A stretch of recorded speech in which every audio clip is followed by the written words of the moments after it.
Oh, wait a second. The whole time I did not even hit the hit live button.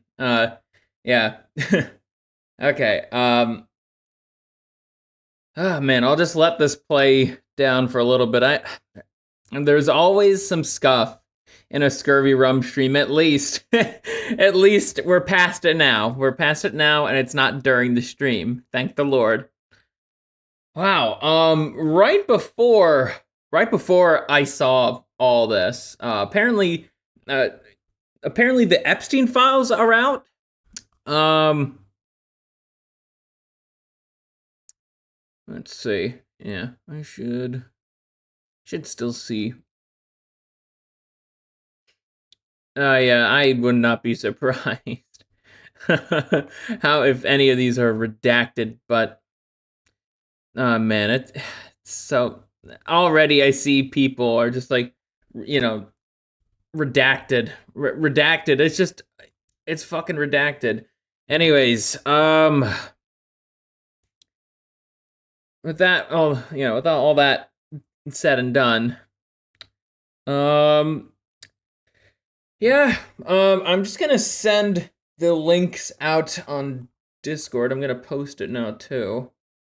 Unless if I already have posted it. Whatever. If I posted it twice, I don't think Elon will care very much. Yeah. So I'm just gonna send out the link to people in Discord. So just give me a second. I'm gonna look a little funny here. Bop. Bop. And bop.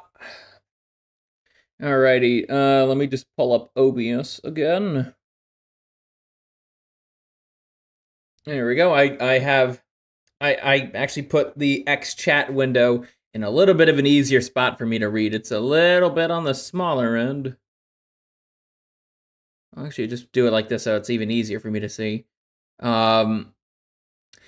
Yeah, I think this is going to be a pretty interesting show. I will talk about the elephant in the room, that being the Epstein files, some more before we officially start.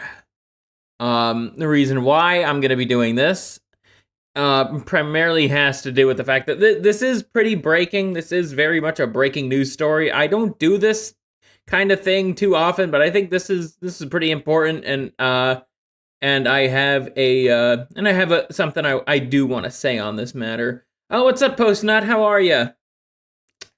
We do have somebody in here, so that's nice. And I got my drink right here. It's, just my usual lemonade and white rum. I didn't take like a swig because I have like a smaller bottle this time. Okay. So I am going to move myself over here. And I guess just something else about how the stream is going to be going down tonight. Some of the segments that I have are, especially on the Twitter stuff, are gonna be on the much shorter side, as in like micro segments. And then also for the end of the stream, it's gonna be on X only, because YouTube doesn't like it when when Scurvy rants about women. Just giving you guys a little bit of a teaser as to what that is. But anyways, so I'm here. Oh, what's up, Damien? So I'm here on the U.S. Department of Justice website, and they basically released the Epstein files. However, I'm not gonna click on anything because I don't want YouTube to like be like all pissy about it. But yeah, we have everything. We have the court records. Let's see. We'll go to the Epstein line. Oh wait. Oh yeah. Now we're back in line. I wonder why we're currently experiencing extremely high volume of search. It's almost like this is arguably the. It's almost like this is arguably the most one of the most important things that should have been revealed a long fucking time ago. But gee, I wonder why. And there's a lot of very, very powerful people on that list. People have been theorizing about who's on it for ages, whether it's people like in entertainment industry, even in the video game industry. Like I remember Bobby Kotick being rumored to be on that list. The former Activision Blizzard CEO.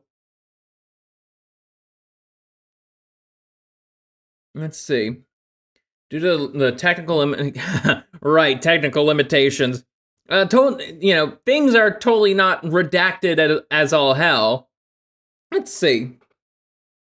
Actually, no, I don't really want to search anything. I don't want anything bad coming up. Go to the FOIA records. Got the Customs and Border Protection, FBI, Federal Bureau of Prisons. Oh, wow. Florida, that's a lot. Oh. Oh, wouldn't you know? Redacted. Already we're seeing redacted. People on Twitter, from the brief time that I've seen, are already just saying, oh, this is just the redacted files. That doesn't surprise me very much. Doesn't surprise me.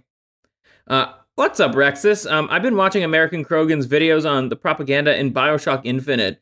Are you enjoying them so far? They're really good, and we're going to be watching them on stream once I'm done playing the game itself.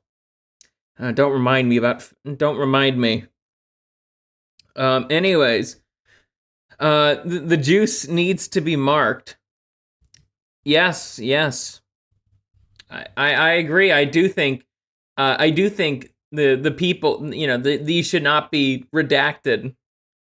Not in any form. Like, people are tired. We want to know. We want this shit to end. But the reason why I don't think we'll ever get the full picture of it is, again, the fact that the rich and powerful are on this list, and they don't want to relinquish their power by any means necessary. Again, it all goes back to power. These people just want to hold on to it as much as possible. And also, considering who Jeffrey Epstein was, he was a Mossad agent after all. Naturally, Mossad could use all this stuff as blackmail for our politicians who are on this list. Will we ever know who they are? Only time will tell. Again, I'm not going to click on anything around. I'm going to let some other people do some vetting of this for me before I make my own stream about it. This definitely is ScurvyRum Show special episode territory. That's for sure. But I just thought I'd get my piece about the whole thing for now. Oh yeah, let me just move this over so I could see the viewer count. Sorry. But yeah, just wanted to get that out of the way first. Like I was saying to Postnut earlier, for all the new people joining, this stream, there's gonna be some shorter segments than normal, like the one that's coming up right now. So this is just gonna be a very, very quick segment here. It's from a fellow Orthodox Christian. His name is Joseph. Goyim actually can't read. And I agree. Again, this is just like some apologetic stuff. We're not going to get into the details of it, but this is more so about like the people involved. So the guy who's being quoted, his name is Talon. He's like a 15-year-old kid and is doing all this and is doing all the apologetic stuff. He's a Catholic, whatnot. I mean, it's in his name, Talon the Papist. But he got some 15 minutes of fame on being on a Jay Dyer debate, which Talon lost. Nikolai and Korea went over as to why that's the case. I don't feel like getting into that, but I just wanted to say a bit of just a bit of a spiel here. I'm probably just gonna be like 2 minutes at most. Honestly, I think minors should not be involved in apologetics. I think they are. I think it is a matter of maturity. And again, think about it. When we were all 15, we were definitely not the most mature people in the world, to say the least. The same thing with this kid. And and if he was an Orthodox Christian, I would still dissuade. I would absolutely tell him, it's like, no, you have there's better things to do with your time. There's better ways for you to help out the church, the church. This doesn't help anyone. And also the fact that you're not blessed by a priest to talk apologetics, it's like, that's also a problem. Because in Orthodoxy, you need to be blessed by a priest to talk apologetics. So just in general, if you're like under the age of 18, I don't know why you're watching this stream. I really don't want you to. There's so much better things you could do with your time than argue apologetics with people who are most likely more knowledgeable about the subject than you are. Especially someone like Jay Dyer. Especially someone like Jay. He was Catholic at one point in his life. So he knows Catholic theology. He very much does.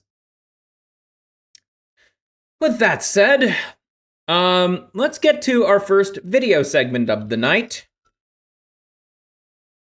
So we have this video here from Moon. I was gonna go with another video from him, like last week. It was the link, his video about LinkedIn, and I would have went into some spiel about just how I can't find a job. I'm fresh out of grad school now, so there's that. But I actually felt like I could offer something on this one a bit more, even though I've never seen it before. But already by the title, I know it's going to be good. But I was just getting older and becoming one of those people who thinks that everything was better before and that the world is getting worse and worse. But then I learned that there's a word for what I'd been noticing: slop. Slop is low quality, forgettable stuff. It just about does the job, but nothing more. And once you start seeing it, you realize it's everywhere. The buildings going up around you, all glass and grey, designed for the short term with the most maximum profit-seeking motives possible. The endless stream of content you forget 5 minutes later. The food that's technically fine but tastes like nothing. Just a bowl of grub during your lunch break. The slow degradation. We have a word for that on my side of the political aisle. We call it goy slop. Again, it's only just meant to just fill you up. It's not meant to provide like any real nutrients. There's enough to keep a goyim working, but definitely not enough for him to excel and to eventually break out of such a system, a rather brutal system. Of all the products and services you used to love. Everything has been optimized for profit and convenience, and yet it just has no soul, beauty or substance. It makes the entire world around you feel meaningless because we're living in a world of slop, and nobody really wants this. In fact, we all hate it, but what we don't realize is that we're actually helping to create it. Some people actually do like the world that we live in. You just have to argue with enough leftists on Twitter to understand that. It's like they actually like this hyper progressive just slop based world, and it's mainly because they don't really want to do anything. There's a reason why they're socialists. They don't want to do anything. They just want to lounge around, eat goy slop all day, all that. Oh, what's up, Spirit? I love slop. Yes, that old classic Elephant and Piggy book. I really like slop. Every click, every scroll, every time we choose easy over meaningful, we all play into a part of the slopification of everything. And every single day, this process is getting exponentially worse. So where is this actually going to take us in the future? Because it's pretty clear if you look over the whole year of 2025, slop has become one of the defining words of this era. When most people hear it, they just think of one thing. I remember that. AI-generated garbage. I should make a game about eating slop. and it should be kind of like a timer thing. It's like if you don't eat slop in a given time, you die from lack of slop. People like Charlie Kirk or Baby Laughing flooding the internet, or even just the basic, boring videos with generic writing, fake images and videos, spam churned out by bots. But slop is actually way more pervasive than that. It's not just AI content, it's absolutely everywhere. And we're becoming so desensitized to this already that we're not even noticing this anymore, as we've become conditioned to just accept everything around us turning to slop. And once you start seeing this, you won't be able to stop in your own life. It's also by design too. It's a demoralization tactic. Not only is it, trying to demoralize you as in morale, also it's like morals too. It's kind of designed to make you nihilistic. Cuz again, like what the video said earlier, those slop videos that you find, they don't have anything of substance. You're not really learning anything new. You're not really you're not really gaining anything from it, maybe other than just like, a laugh. Don't get me wrong, I like my AI slop as much as the next guy, but it's like, you gotta think about what you're watching here, fellas. Just take a mundane feature of everyday life that you might not expect to have been slopified. Imagine just a lamppost. In cities like London, Paris and Vienna, lampposts built hundreds of years ago were expected to be beautiful, ornate and detailed. They didn't have to be, but people valued quality and beauty as well as function, so they I wonder what else was was prevalent in those societies compared to now. It starts. There's two words. They both start with R. I'll actually make this a little easier for you guys. One is a 4-letter word. One is an 8-letter word. The 4-letter word is R-A, and then the 8-letter word is R-E. You guys can fill in the blanks from there. You guys have pattern recognition. were. Now look at modern street furniture, all mass-produced, identical, purely functional slop. This is a microcosm of the slopification of our lives. Or look at what we're eating. Huel, meal replacements, bland protein bowls designed to just be consumed as quickly as humanly possible. Now there's nothing inherently wrong with this stuff. It can be healthy. I eat it sometimes, but it is literal slop. It assumes that all that matters about food is the calories and nutrients you extract, never the actual experience of eating itself, or what the Now keep in mind, I'm not exactly a fan of fine dining. It's like for me, when I go out to eat, I expect to be full. Like I do like larger portions, so to speak, especially after a killer workout. But yeah, I agree. There should be some, there is the craft of it. There's a reason why I like barbecue a lot. I respect the craft that is good barbecue. that even means. It's convenience above everything. And then there's cultural slop, endless sequels and remakes, music produced by algorithms, mind-numbing TikTok videos designed solely to keep you watching. Or it'll just be another Marvel movie. Classic slop, it's never groundbreaking and it's just good enough to make money, but nothing more. Yep. And AI is just only accelerating this process exponentially. We want, it's like when it comes to like the anti-woke people, right? It's like, oh, we want the superhero movies to be good again, but they can't define good. They just say, oh, we still want slop. We just don't want overt LGBT themes in the media. And then I'm just like, so you're okay if they're you're okay if they're still in there in the first place. It can't be overt. And they're like, oh yeah, that's fine. And it's just like, so you don't want things to be good again. You just want things to, you don't want to actually think about what you're watching. Yeah, basically. I fucking figured. Exponentially. Here and in 1,000 other places we see the same pattern. Convenient, palatable, adequate, but soulless and superficial. This is the world of slop. Now, I don't want to sound overly We have movie slop, game slop, dating market slop, culture slop. And when the whole culture is slop, the nation becomes slop. judgmental. In a way, slop is a symptom of all the progress we've made. It's the natural endpoint of the consumer capitalist system we've built that's become incredibly good at giving us exactly what we want. But that mixed with you could say there's a lot of terms to describe exactly the kind, the moment we're living in right now. Late stage capitalism, that's one. Corporatism, that's another. Either way, they're same, even though they're said on different sides of the political aisle, they mean the same thing. They're basically just saying what kind of society we're living in. Hyper capitalistic, where people don't matter. We're already living. I've been calling America why America for quite a bit now. It's like everything just seems to be getting worse in that way.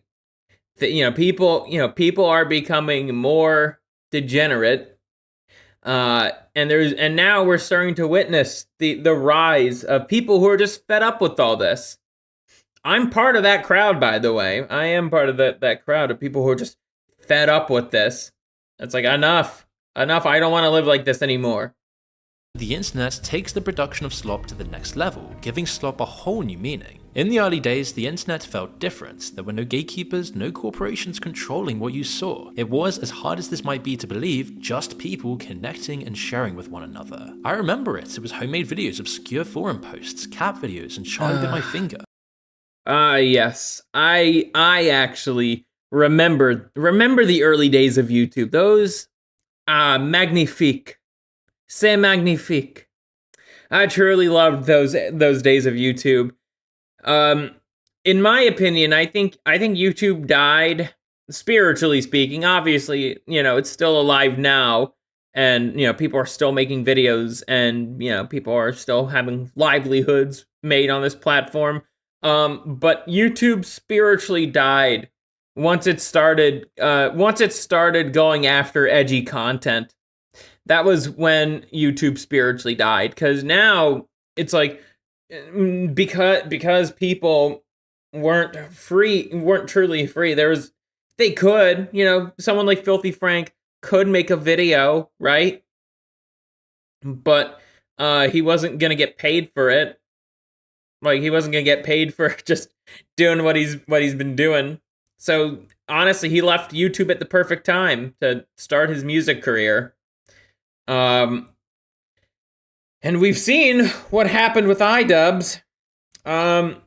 You either live long enough, it's like you either die a hero or live long enough to be the villain. iDubbbz chose the latter. He could have exited YouTube gracefully with a shitload of money. But no, he chose to continue, and we see what's been going on with him now. Really, there are a few exceptions. Like, I know, Max Mofo, since we're still talking about the Shrimpson boys here, Max Mofo and Anything for Views, they adapted. They already had, some pretty funny shit. It's like they're actually still pretty funny. The Cold Ones podcast, they're still able to do disgusting things and make money off it. I just don't think they're not like overtly, they're not overtly offensive like they used to be, but they're still funny. They still make funny stuff. But yeah, I think that was a better time for YouTube, where people could actually be properly creative with some limits, of course. Obviously, there were still problems in 2016 YouTube. You had Leafy is here or whatnot. You had like the fucking prank channels that took things way too far. I would say it was the prank channels that took things way too far, for sure. That was probably the beginning of the end. Anyways, let's continue. Most of it was poor quality, but it wasn't slop. It wasn't bot farms just trying to make money. It was seemingly people just sharing what mattered to them. But the logic of optimization took over fast. Platforms needed to make money, and because we'd got used to everything being free, the only option was ads. Today, almost half of what we see on social Yeah, I wish I was sponsored by Brave, but please use the Brave browser. It's so much better. It just is. It's so much better than Chrome. You get arguably the best ad blocker built into the browser. So if you don't want to deal with ads or whatnot, just use Brave.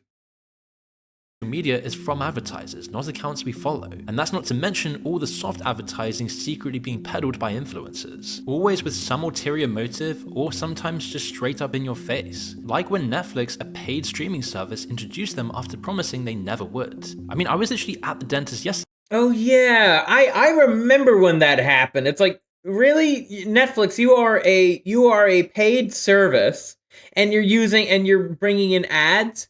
Well, fuck that. I'm just gonna go elsewhere. I'm gonna go on the high seas. Especially for anime. Especially for anime. Today, and even the screen showing landscapes while your teeth are being worked on now has ad breaks. When you walk around places like Florida and you want to look at the beautiful sea, you'll see ads on boats. Yes, literally trying to look out to nature and you'll see more ads. There is quite literally no escape. And that's not to say advertising is bad, but it's the way in which anything and everything in life has been monetized. Platforms don't care if content is creative or meaningful. They just want it engaging. Oh man, the Italian brain rot memes. I really liked them when they were initially, like, coming onto the scene, so to speak. And of course, the content farms, the YouTube Kids content farms had to ruin them. Keep in mind the whole thing of tra-la-lilo, tra-la-la, right? That was, again, if you translate what that video was saying from Italian to English, it was pretty edgy. Same thing with the Bombardino Crocodilo. That was about how that thing, just bombs children in Gaza. That's the translation of that right there. So even when things with soul come out, soulless people drain the soul right out of them. Enough to always keep you watching, whether it's the next Charlie Kirk meme or just an AI perfect 10 out of 10. And it's the perfect formula. We consume formulaic content, our attention span shorten, we lose the capacity for anything complex, so we create more formulaic content. Then the slop we watch makes us into people who can only make slop, and the cycle continues exponentially speeding up. But exactly.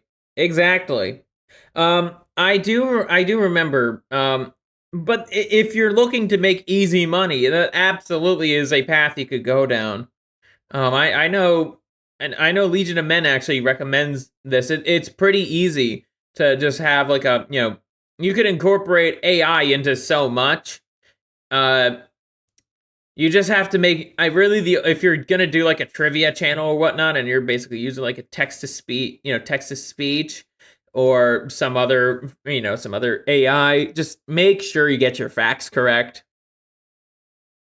But there's something else that makes digital content not just low quality, but uniform. Creators now have perfect knowledge of what works. Think about it, 30 years ago, if you made a film, you got vague feedback, ticket sales, reviews. You didn't always know which scenes worked. When the VHS came out, you knew how many people bought it, but not if they watched it. It was the same with music. Artists didn't know which songs people skipped. Today, we know everything, and that's great on the surface. You watching this right now, I'll know exactly how long you've been watching for. We'll know which thumbnails get clicks, where listeners skip. Creators can see precisely what the algorithm rewards, and predictably.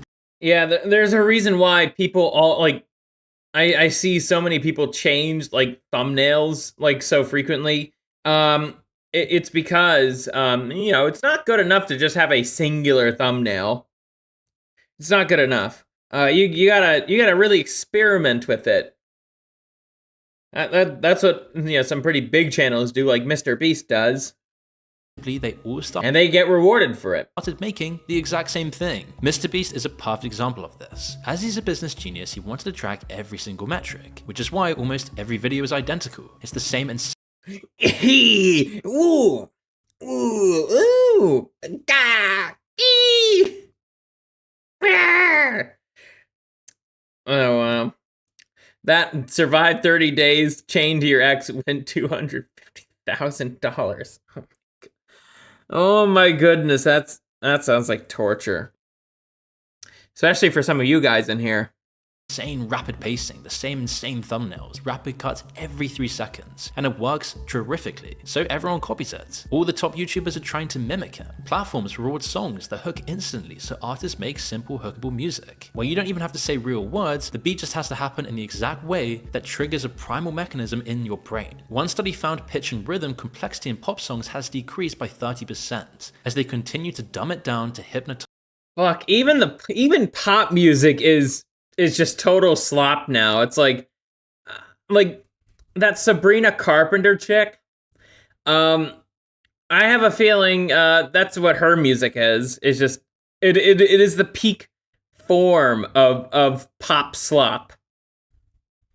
And slopification, exactly. Some people use and shitification, but since we're talking slop here, and slopification works here too. More and more. The machine is functioning perfectly. We're getting exactly what we engage with, so why does it feel like homogeneous slop? Because we don't really want it. Human beings have conflicting desires. Just because a platform hijacked my nervous system doesn't mean I actually wanted to watch that content. I mean, does anyone want to spend all day consciously on formulaic videos? Probably not, but it felt comfortable in the moment. So what's going on here? Why does optimization produce the opposite of what we want? This is Goodhart's law. When a measure becomes a target, it stops being a good measure. Engagement metrics were meant to show what's popular, but high engagement doesn't mean content is good, it just means it's optimized for engagement. When creators optimize— well, yeah, I witnessed this a lot on Twitter. There is so, this is really prevalent in the VTuber community, where it seems like there's so many posts are just like, VTubers, send me your PNGs for X, Y, or Z, or VTubers, say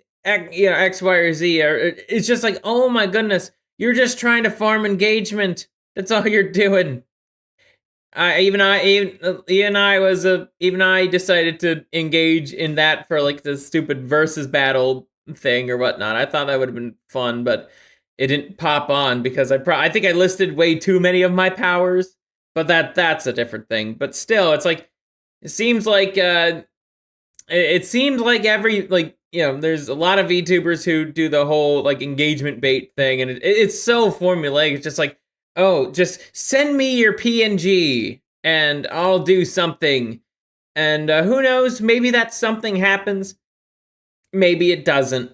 We'll never know. We'll never know because that person is never suggested on the feed ever again. For some reason. It's directly for the metrics, they're not necessarily making better content, they're just gaming the system. And this pattern, optimizing for the wrong thing, goes back further than you might think. Mass production did the same thing centuries ago. Henry Ford's assembly line turned production into repetition. The focus shifted from craft to volume, quality to efficiency, and you see the transformation everywhere. Well, ironically, the Ford, Ford probably isn't the best example of this. Considering, craft and quality were still very much a thing for Ford at the time. I mean, after all, Ford was a white man. He naturally cared about craft and quality. So did every big businessman of America back in the 1920s. Hand-carved— or was it the 40s? Whatever. Victorian furniture became flat-packed IKEA. Intricate watches became stamped products, all identical. Goods became disposable, just good enough to work but not last. Always with planned obsolescence in mind. Sometimes this— yeah, that is easily the worst thing about this era that we live in. Everything is designed around, everything has planned obsolescence built into it. Especially computer stuff. Holy shit. Especially computer stuff. Whether it's just the way that the gaming industry is going, or if you want to be a decent streamer, you gotta have good equipment or whatnot, good RAM, especially if you're a VTuber. RAM is very important. I'm glad I got 64 gigs of RAM, which is actually really good. It's a bit I decided to get a rig that was already future proofed from the get-go, and I'm I'm very happy with my choice of computer. I have not had any sort of issue with it probably because I'm not. I know, and also the games that I play aren't insanely intensive. They're about to be in a few years' time, so that's nice. That's nice to know. Even though something like World of Warcraft isn't gonna look all too different, between expansion to expansion. It's been the case since like Battle for Azeroth. Was deliberate. The light bulb industry formed a cartel to limit bulb lifespan. The same thing with the iPhones today. But mostly it's just the logic of mass production. Cheaper materials, faster assembly, nothing lasting. And here's where the cycle begins. Cheap disposable goods trained us to expect less. We stopped valuing craftsmanship. The more slop we consumed, the more our standards degraded. Slop in, slop out. And so by the 70s and 80s, the machine learned it didn't need better products, it needed better marketing. Nike now just wasn't selling trainers, it was selling identity. Apple wasn't selling computers, it was selling who you could become. Quality became secondary as long as it made you feel the right way. But we're not. Yeah, that's something else too. In regards to quality, it's like, oh my goodness, people actually are complaining about the quality of a lot of these products now. I think those complaints are falling on deaf ears, though. Done yet. Everything we've. It's mainly because of normies. It's because of normies. They especially when it comes to Apple, normies eat that shit up. Built, the efficiency, the optimization, the perfect metrics, it's all been accelerating massively, compounding, and now it's reached its logical conclusion. And we see this in 2025 marking a new AI era. Up until now, at least humans were still in the loop. Someone somewhere had to sit down and create something, even if it were just following a formula. But AI removes even that. So now the machine. Cairo, what's up? What have you missed? So we went over the Epstein files for like a little bit and then went over another segment. This is our first video segment of the night. We're talking about slop. Produces the slop itself. Generative AI can pump out articles, images, videos, and music faster than anyone could. Gruck, if you were a gay powerlifter, how would Will Stancil feel after you did your business? Yes, no doubt this is gonna be mentioned eventually. AI, if you ask me, I think AI is great for making like silly stuff that you're not meant to take all that seriously. But when you start taking it out of that environment, it's like it just becomes slop, because now it's just like you're not the one who is forcing the AI to, you're not the creative one forcing the AI to be creative. It's kind of why I miss Mecha Hitler when Grok was that, because it forced people to be creative with prompts, and the AI thus was forced to be creative. Ever consume it. Before we were drowning in slop, now the world is just flooded by it on a daily basis, and it's only getting more and more crazy each day. We live in this absurd world where it's algorithms all the way down to the bottom. AI algorithms produce content designed to be as engaging as possible so that other algorithms will pick it up and show it to all of us. There's literally no human in the loop anymore. Exactly. We can think of this as the perfection of the slop machine. And all this slop. Honestly, I do notice something throughout this. Look, Sora videos. That depends on how you use it. AI is a tool. If you treat a tool like shit, it'll produce shit. I could show you a few things made by AI that are amazing. Yeah, it does take a bit of a creative mind to use AI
Okay. Finally we got everything working again. I am very retarded and I don't know how my audio works. Okay, sorry about that. You had to hear that again. Okay, now I have everything all set up. Lord have mercy. Everything will work again. I got my model everywhere. We'll going back to the video. More and more crazy. Okay.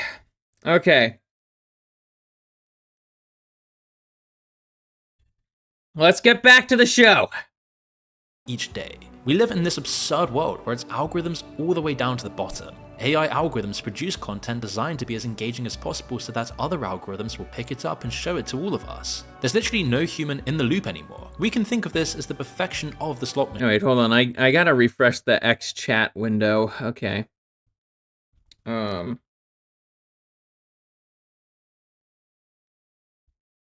Okay, there we go. I just gotta pop out the chat.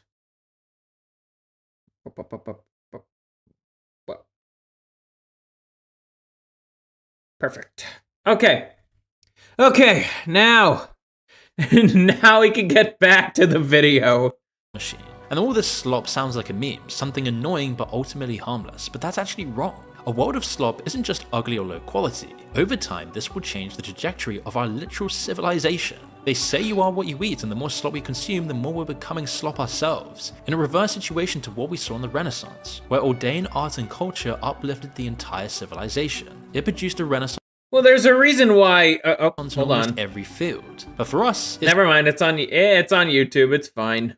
Anyways, but something like this, people like the people of the time were very much religious. Like that, the reason why they wanted to make things beautiful and ornate, it was to honor God. Now, because we live in godless societies, what's the point of making things beautiful? There's nothing to honor except the almighty dollar. The other name for such an entity has been called mammon. It's actually the opposite. And we can see this by what it's doing to our brains, our culture, and our capacity for meaning. And the effects compared to the Renaissance are so measurable, visible, and happening right now that it's... Wait. Hold on. The Renaissance are so measurable, visible... Yo! No fucking way, that's Nova Online! That's Nova Online, guys, like right there. Damn, Moon, I didn't know you were that in the loop. Okay, I see you. And happening right now that is truly disturbing. One of the most striking findings from anthropology in the last century is that humans today have much smaller jaws and more crooked teeth than our ancient ancestors. This is because our modern diets are much softer than the diets humans aged for thousands of years. Yeah, I mean, hey, there's a reason why Scurvy loves meat and protein. My teeth are very much straight. I'm eating what I should be eating. Not this soft shit.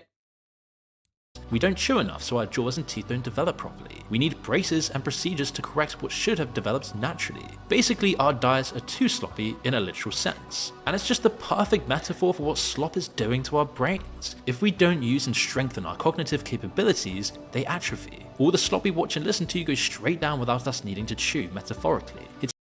And next on the Violence Channel, it's a new episode of Ow My Balls. Yeah, quite literally. Do you guys see how many advertisements are on here? Like, and then there's the show right there. So it's like, wow, you have butt fuckers, some chicken place, a drink, Violence Network News, Costco, Brondo, TJO hand jobs. I love Idiocracy, man. H&R Block adult tax returns. I fucking love that movie, man, and we keep inching closer and closer to that every day. I made a stream. I think it was in It was in the 50s, in the episode catalog of the 50s. All that was like, we are becoming idiocracy. We live in idiocracy, something like that. One of my favorite streams that I did. It's easy on our brains, but that ease comes at a cost, as our society is becoming functionally illiterate. Reading used to be one of our most common pastimes. Now it's extremely rare. In the US, I mean, geez, just look at the arguments one gets into on Twitter. Most of the time, it's just two illiterate people arguing with each other. And then when there is somebody who is literate that, is arguing with the illiterate person, it's just a slog. It's a fucking slog. US, reading for pleasure has fallen by 40% in just the last 20 years. Yes, that's literally since 2005. In the UK, more than a third of adults say they've just given up reading completely, for life. One study found a shocking and dispiriting drop in childhood reading, now at the lowest levels on record. The average American adult now reads at the level of a 7th or 8th grader. And for certain ethnic demographics, it's even less than that. It's even less than that. And we've mentioned similar things on the channel so many times about how America is becoming idiot. Yeah, don't argue with stupid. They'll beat you down with experience. Exactly, Okairo, exactly. Bureaucracy, but it's not just in America, it's everywhere. And it's not like people aren't taught how to read. People are obviously reading all the time. Social media posts, photo captions, TikTok subtitles, text messages. But it's always scattered and insubstantial. It's just slop, and it's nothing like reading a book. Proper reading engages our brains in ways other. It's not like reading a book or like an academic study or like an actual article, not just like, news slop. Yeah, the fact that the news has become such slop, it's really telling of the time that we live in. I mean, then again, who funds the news? That's a good question we should be asking ourselves. The content does. I know the answer to memory, that. Attention, focus, reasoning, and depth. One study found that students who read more actually had physically larger brains in areas connected to learning and abstract thinking. Back in 2008. Well, I mean, it's actually both, Okairo. It's both literacy and comprehension. If people, like, you should know, if you're unable to read it's one thing to, like, learn, right? You're learning you're learning a new field. Naturally, you're going to be confused at some of the jargon. But let's just say, after you graduate, right? I graduated from grad school not that long ago. And so what that means, it's like, I should at least have an idea of what the jargon means and to comprehend it and to actually be able to read it. But basically what I'm getting at here is, if people can't do that, why are they in graduate school? You should be working on a farm or in a factory. We used to live in a proper society where the smart people got to work smart people jobs, and the dumb people got to work dumb people jobs. And do you know what happened? Society did well. Things were being made. Real discoveries were being made. Actual refinements were being made. That's not happening now because we decided to let the dumbasses get smart people jobs. A prescient article in The Atlantic predicted exactly this decline. It argued, we are not only what we read, we are how we read. When we read online, we become mere decoders of information. Our ability to interpret text, to make the rich mental connections that form when we read deeply, that remains Yep, that too, Okairo, that too. largely disengaged. Reading and writing are the foundation of civilization, and we're losing it. This is the first time in human history this has happened. Because how are you supposed to read when slop destroys your attention span? It's just the new normal now that TikTok and Reels have conditioned us to consume content in 60-second chunks. For almost everyone, this is just how we consume media and news at this point. It's why we literally can't watch a full film without checking our phones every 2 minutes, or needing crazy CGI to constantly engage us with colorful effects. There's no chance. Yeah, I kind of, I kind of fall, prey to that too. But at least for me, I'm able to actually like pay attention for for most of it. And then, like when I was watching Wolf of Wall Street, right? I was watching most of it. I did take some breaks here and there because it's a long fucking movie, surprisingly. I did take some breaks to look at Twitter. That's it. Or a shiny new film in a game. Let's see. Watch Gran Torino 2008, says Gift Gap Poison. What's up, man? How are you? Chance of even sitting through a lecture anymore for students, and there's no way that anyone's going to do the homework without ChatGPT at this point. Which is why there's evidence. If a video is less than 20 minutes, it probably won't entertain me. I mean, I know I make videos that are shorter than 20 minutes, but I'd like to. But I think it's the matter of it being concise. I don't really like to. Like the difference between a video and a stream is I can yammer on like this for a long period of time. But in a video, it's like I'm trying to be a bit more concise with my points. That our IQ scores are dropping with this. For generations, IQ scores rose consistently. It was an observation known as the Flynn effect, but in the last couple of decades, this has reversed. For the first time, people in developed countries are scoring worse than their parents. And it isn't just consuming slop that's killing our brains, producing it is too. Throughout history, technology has always replaced certain skills. GPS means nobody can read maps. I guess the Italians must be feeling rather stupid. Because they're the ones who made the Italian brain rot.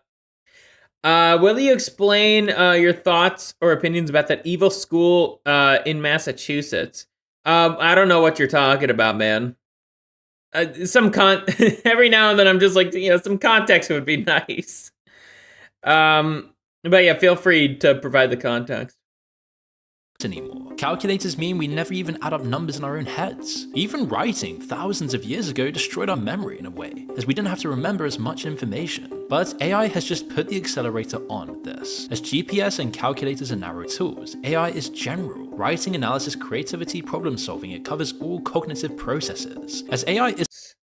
oh yeah, I think I might know what you're talking about. Yeah, I guess to give a brief answer, it's like, yeah, no, electroshock therapy's fucking cringe and gay. Isn't replacing a skill, it's replacing thinking itself. As well as being a useful skill, writing is also arguably one of the best ways to train your mind. Many of history's most influential writers said some version of, I don't write to communicate what I think, I write to work out what I think in the first place. When we use ChatGPT or whatever it is to produce AI slop, we don't get the cognitive benefits that come from actually writing. We don't even remember what we've written. I mean, hey, I'm writing my VTuber lore book right now, and really the only time I use AI is to just like, or really the search engine, I should say. It's like, what are some things, just some general information, just to help with world building. Dotard, you were talking about the Judge Rottenberg Center in Canton, Massachusetts. Oh wow, I did not know you went through that, Akira. I'm sorry for you, man. It's why students who use AI to write essays barely remember any of the material. It's why 2025 seems to be the first year our brains just are left idling, slowly decaying. Even if our output is technically better, you just don't really learn anything that sticks. You don't. Well, yeah, also remember that AI is designed to be like a sycophant for you. Achieve as much, you don't have a sense of accomplishment, and we're already seeing the cost after just a year. In the UK, 1 in 5 people from age 8 to 25 has a probable mental health disorder, and about a third of young people aged 17 to 24 have self-harmed or attempted self-harm. For so long, happiness was described as U-shaped over a lifetime. Happy as a young person, tough in middle age, comfortable in retirement. But now in Western society, this is just completely inverted. Welcome back, Dusty. Because as a society, we are teetering on the edge of a doom spiral, where every single thing in our life takes us away from base reality and serves as slop. Slop in, slop out. We consume it, we become it, we produce it, the cycle accelerates. And this isn't just about bad movies or boring music or just some dumb YouTube video. Culture is how we make sense of the world, how we process what it means to even be a human. When culture degrades, we lose our ability to understand ourselves. Exactly. I think that's by design. I think there is something about that, about generative AI in particular. The people who actually use it to, make us think about things, Akira, you were sending me, you sent me like a channel of somebody who makes like AI music that actually makes people think, or someone like Hard Archive, satirical songs that make people think. most people don't use generative AI for that. They're just trying to use it to make a quick buck. I'm repeating myself, I know. To create something truly groundbreaking, you need defocus, patience, the willingness to wrestle with difficulty. Oh yeah, I remember what else I was gonna say. There is absolutely an insidious part about the rise of generative AI. I mean, so much money is being funneled into it, and I think it's not for good. I don't think it's for good, if you ask me. Oh wow, damn! I see. I see Dotard. Difficult I see. ideas and push through setbacks. It's why millions and millions of people every single year flock to Italy and Greece, trying to see the remains of a forgotten great civilization, whether it be the Greeks, the Renaissance period, so that we can feel some sense of connectedness, to replace our culture that has just gone downhill since. As nothing feels new anymore, we've seen it all before, we're just going round in circles, trying to experience the past. I mean, honestly, just stop for a moment and think about the last time you experienced something genuinely new. A story that actually surprised you, an idea that challenged you, art that made you see the world differently. For most people, it's genuinely been years. Yeah, it has been years for me. The last thing of art that truly made me like feel something that I could actually keep on talking about and really think about was Guilty Gear Strive, funnily enough. I think it was, for me, I was like introduced to this series at like just the right time.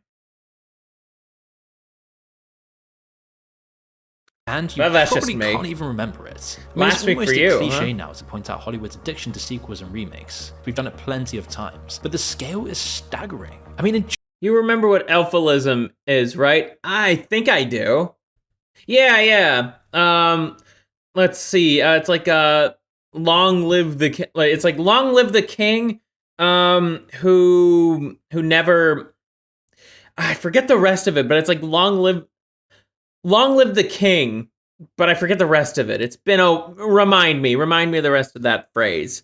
Just 2024, all 10 of the top grossing films worldwide were franchise entries. Not a single original film in the top 10. Until 2000, it was about 25%. Sounds good, Dusty. Since 2010, it's been around 50%. In recent years, basically 100%. Even supposedly new things rely on nostalgia. Stranger Things, mining the 80s, endless reboots and revivals. I like to think of remakes and sequels like photocopies. With each new copy, the quality degrades. You get further from the original, quality can only decline. It's like my giant orange orthodox, I jump into the most random assholes on the internet for fun, just to learn something trivial. Yeah, those are pretty fun. Can't think of any new ideas anymore. Like there's some invisible barrier that's just stopping us from this. And sure, most of these films were fine. There's nothing inherently wrong with a sequel, but they're just slop. Just good enough to get made and make money, but nothing more. Fashion trends cycle faster than ever, but they're always revivals, 2000s, 90s, 80s. Architecture, the same Bauhaus copy and paste apartment blocks in every city, especially in the US. Almost every city just looks identical. Endless strip. Yep, the brutalist architecture. It's like, long live the king that's not listening. Yes. Thank you for reminding me that, Dotard. Thank you. Of Chipotle's, Starbucks' and McDonald's. Video games, endless sequels, franchises, remasters. Maybe you just put on a show that you've already seen because choosing something new just honestly, that phrase applies to a lot of people these days. Too much work in government and entertainment. I feel this myself, my brain is becoming so fried from slop that even the possibility of something challenging is now starting to feel more exhausting than it would have. Distracted, fragmented minds can't produce anything genuinely novel. There's no deep culture without deep thinking. And the terrifying part is that we might lose the ability to even recognize quality when we see it. If something brilliant and original came along, we wouldn't know what to do with it. We'd be stuck forever. See, as for alphilism, that's where sentient beings should cease to exist, referring to leftists. It isn't a lack of imagination. A lot of this circular path is due to the path being low risk and cheaper. Everyone in the world is slop, unable to escape even if we wanted to. But the worst part isn't what slop does to our brains or our culture. It's what it does to our souls collectively. We're like consuming slop because it's easy. We're like producing because it's easy. T-Man made a video about exactly this. Might watch that in the future, but don't mean to cut this segment short, but I kind of have to for time's sake. So I'm going to grab me another drink, and then we'll get to a smaller micro segment. And then we'll get back to our next video segment.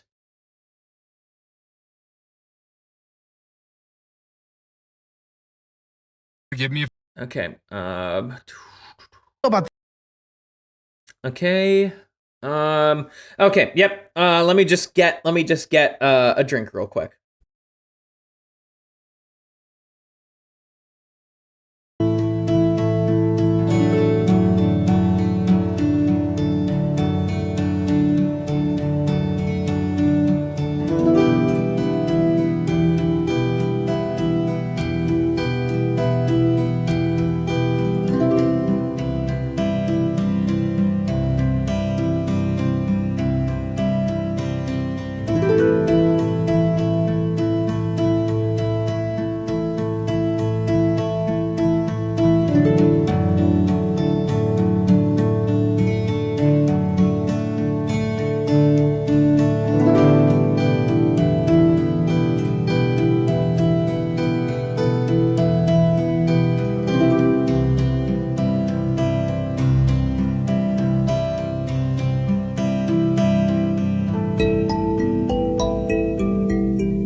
Okay, I am back. Am- Amazon dubbing AI anime pisses me the fuck off. I remember listening to that shit, man.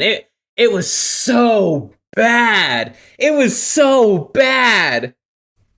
Even though like the anime in question already have English dubs. Like seriously, what the fuck? There's no need for that. There's no fucking need for that. But anyways, I am back. Let's get back to the stream here. So, oh wait. Okay, I see that. Okay, there we go. So apparently there's like some drama that's been going on with this game Blue Archive. I think it's an evil fucking game if you ask me. But Mizu Tamari here, friend, quote unquote, of the show, I've ripped on his takes plenty times before. Basically, what happened? Tectone lays it down pretty well. Let me give y'all a TLDR of the situation. Actually hilarious. Blue Archive sponsors Sea Dog, Iron Mouse, Entreya, and Giguk. So, yes, absolutely. And I think Blue Archive is probably the worst in terms of the Gooner slop.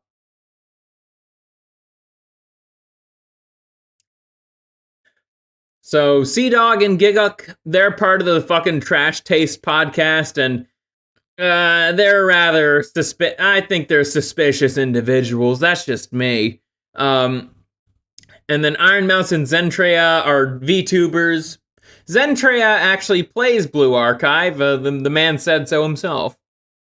Blue Archive announces their sponsored stream on Twitter, expecting people to be excited. Player reaction is why the fuck would we care if these people played? They don't even like the game. Fuck this shit. Blue Archive notices immediately, cancels the stream, says people will endorse people who actually play the game moving forward. Fans rejoice. Posts blow up, getting infinite more traction without spending a dime. Honestly, I think this is a great call. Support creators that actually want to play your game. Big W. And I don't have a problem with what Tectone is saying. This could go for any game, really. It doesn't it doesn't have to be Blue Archive. It could be for like World of Warcraft or Guilty Gear Strive or a game that I play or a game that you play. Like that's fine. I don't have a problem with what Tectone is saying. But Tectone offering some goodwill to someone like Mizu Tamari, who is a lolicon, I should mention that. Tectone going on a massive anti-loli campaign is trying to pretend that he cares about Blue Archive gatekeeping itself, or to pretend like he cares about Blue Archive gatekeeping itself. What's worse is to pretend like he didn't spend a year hating on lolis. He's just straight up lying and saying people had illegal material. Well, Mizu Tamari, Tectone is doing something called reporting. He's reporting on a situation and he's not even injecting his own bias in there. He's not doing that. Tectone is just reporting on what happened. And what happened. And the thing is, even though I despise Blue Archive as a game, it's like, still, I don't see the problem with what Tectone had to say. I really don't. To say that it's like, so suddenly now he doesn't care about his campaign. He probably still doesn't like lolicons. He probably still doesn't. But this is something that I don't think you tribal motherfuckers understand. It's called being fair. It's called being fair. That's another reason why I don't like lolicons. Y'all are some really tribal motherfuckers, and it's for the worst reason. You guys are the worst kind of tribal for the worst kind of reason. It's not for anything legitimate like race or ethnicity or nation. It's not that. It's for fucking degenerate bullshit. That's what you're tribal about, is degenerate nonsense that shouldn't even exist. If you ask me, if it were up to me, I'd ensure that none of this lolly shit would exist. But, that's besides the point. It's not my kin, not my tribe. It's not my kin, not my tribe, not my nation. Yeah, I don't know why. Like these, like lolicons in particular, they tend to do this tribal nonsense even more so than the white supremacists. Like, and even then, I would say the white supremacists actually have a justification for being tribal, because there's that graph that goes around, especially in regards to how other races view other races. Yeah.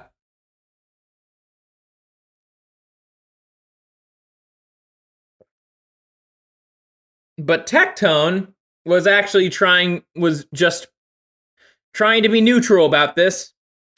And you guys, instead of taking the good PR he was giving y'all, decided to stab him in the back. Now, I'm not exactly the biggest fan of Tectone. I have my criticisms of him. But I wouldn't say he's like I wouldn't say he's a backstabber. He does coverage on this stuff because he knows he knows the kinds of people that follow him. And a lot of VTubers as of late are following Tectone, whether it's Banana Juju or who are the other ones? Like Kitsunero. I know she's one. I think Rosie Bell Moo as well. There's more than who I listed. But yeah. This was retarded, and of course, lolicons are gonna use their massive social proofing network to try to take Tectone down. That's just what they do. We even had insiders on the Kiwi farms talk about how them going undercover to servers like those. There are Discord servers. They are kind of like they are very much like leftists in that regard. They have these massive social proofing networks. For if anybody kind of goes out of line, they actually say, they have a thought on Lolicon that goes against their little cabal. They try to destroy people's lives over it. It's crazy. It really is. Let's see. Fairness is reserved for peers and people you get along with, says Dusty. Anyways, let's get back to our next video segment. I know I'm kind of rushing along here, but on the subject of race, this is gonna be fun. This is gonna be very fun. Martin Luther King said that we shouldn't judge people by the color of their skin. So this is Flight from Syracuse, based guy, by the way. He made the "It's a Pity Both Sides Can't Lose" video, and now he made a video on the black fatigue phenomenon. Actually, we're probably gonna have to hold on. This should be fun. But by the content of her character, he advocated against black people being stereotyped and convinced the world to give them a second chance. And so there was a renaissance of black culture. There was a time when it was an utmost honor for a millennial to become. Anyone else try to show nearby black people that they're listening to Kendrick Lamar? Oh, wow. Okay, so this is how you know this whole racial egalitarianism thing has gone way too far. Like, oh my goodness. Do you really need to just show every black person that you walk by across the street? It's like, hey, my fella, I'm listening to Kendrick Lamar. Really? Like, how cucked is that? It's like, you need to show solidarity with a group of people that you'll never be part of. It's like, hey, I'm like you. I listen to rap songs. It's like, wow, I'm very much learning a lot about black culture here. Just shit like that. Wow, how cucked do you have to be? You don't have to. You don't have to write posts like this. You don't have to. Implemented by a black guy, and when sub-Saharan Africans in Europe weren't synonymous with rape. As you can tell, things quickly went downhill. It is a custom in discussing race relations to blame socioeconomic factors trashing a gas station. It's totally socio. I love that. That was the excuse that so many people used for such a long time. I swear, it's like, how is this socioeconomic factors? Every shortcoming of the black community on white people, but in this courthouse, we shall judge everyone as equals before Yakub. To help answer the question, why is black fatigue at an all-time high? Well, I'll spare you having to wait for an obvious answer. It's because, unfortunately, many black people seem to have forgotten that to fight stereotypes, you have to not act like them. The Japanese forgotten that to fight stereotypes, you have to not act like. Yeah, that is That's not like AI or anything. This is like actually like real. This is real. And of course, of course the Japanese are just like, yeah, let's make them monkeys.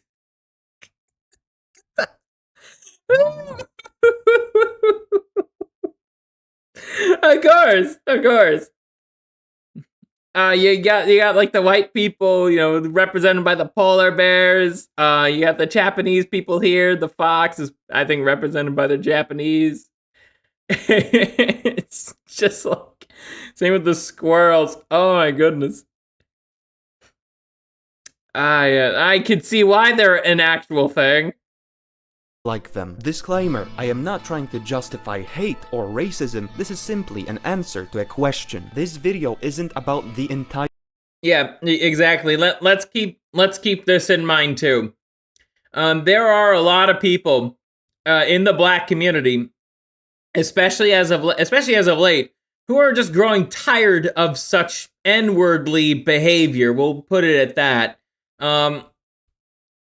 And also, those black people tend to be Christians. I wonder why they'd be rather angry about that. Almost like there's something greater here that one should try to strive to be. But yeah, this is absolutely true. Entire black race. There are well-adjusted black people out there who go— Reasonable Black Man was a silk weaver resident in Southwark, London in the late 16th century. He was among the earliest people of African heritage working as independent business owners in London in that era.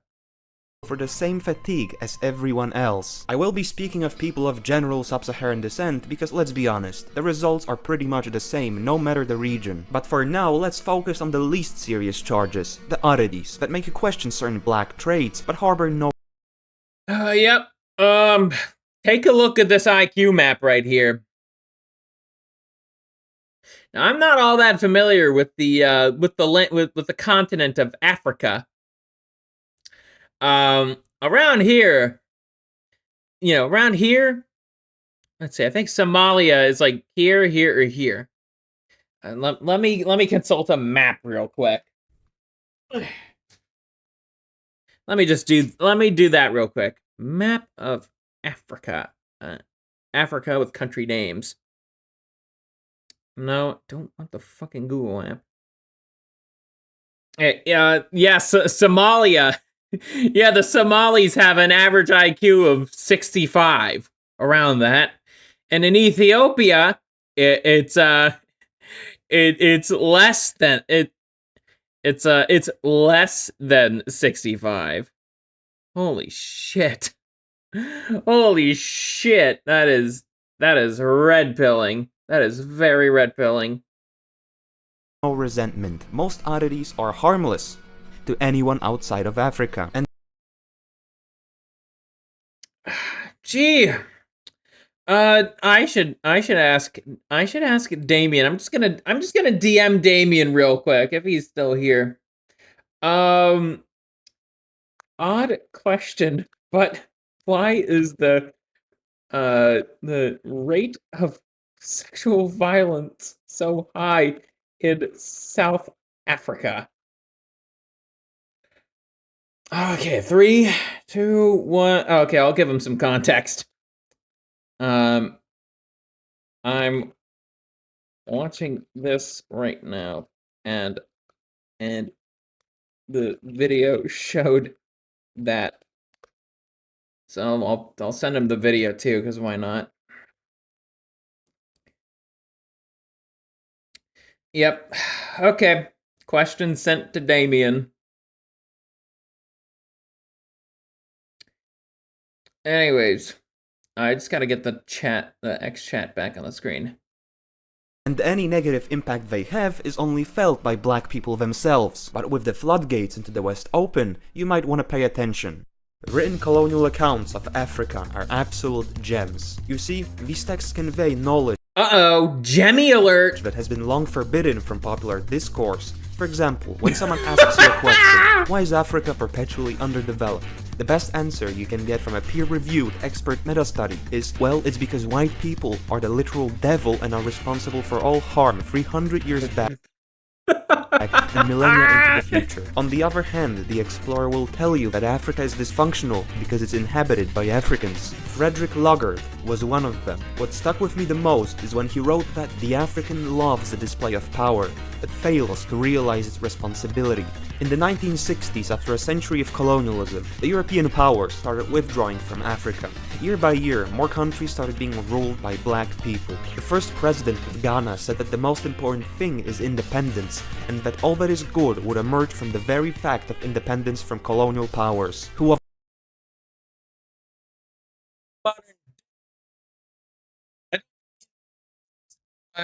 exactly the greatest thing, so to speak.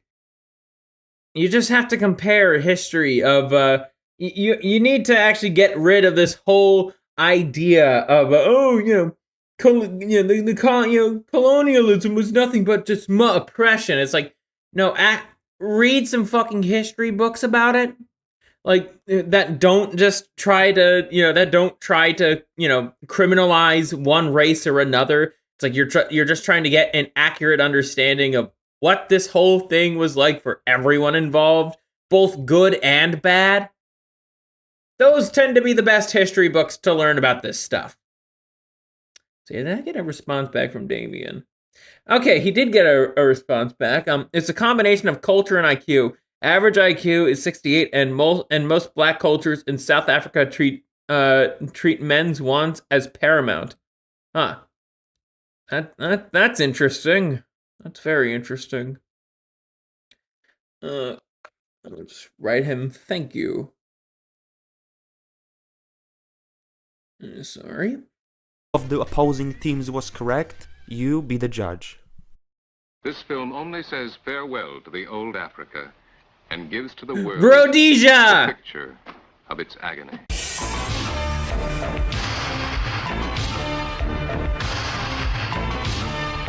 Let's see. Damien says the display of power is definitely true. For example, I believe Zulus, a black group in South Africa, view having multiple children as a sign of power. And that's interesting.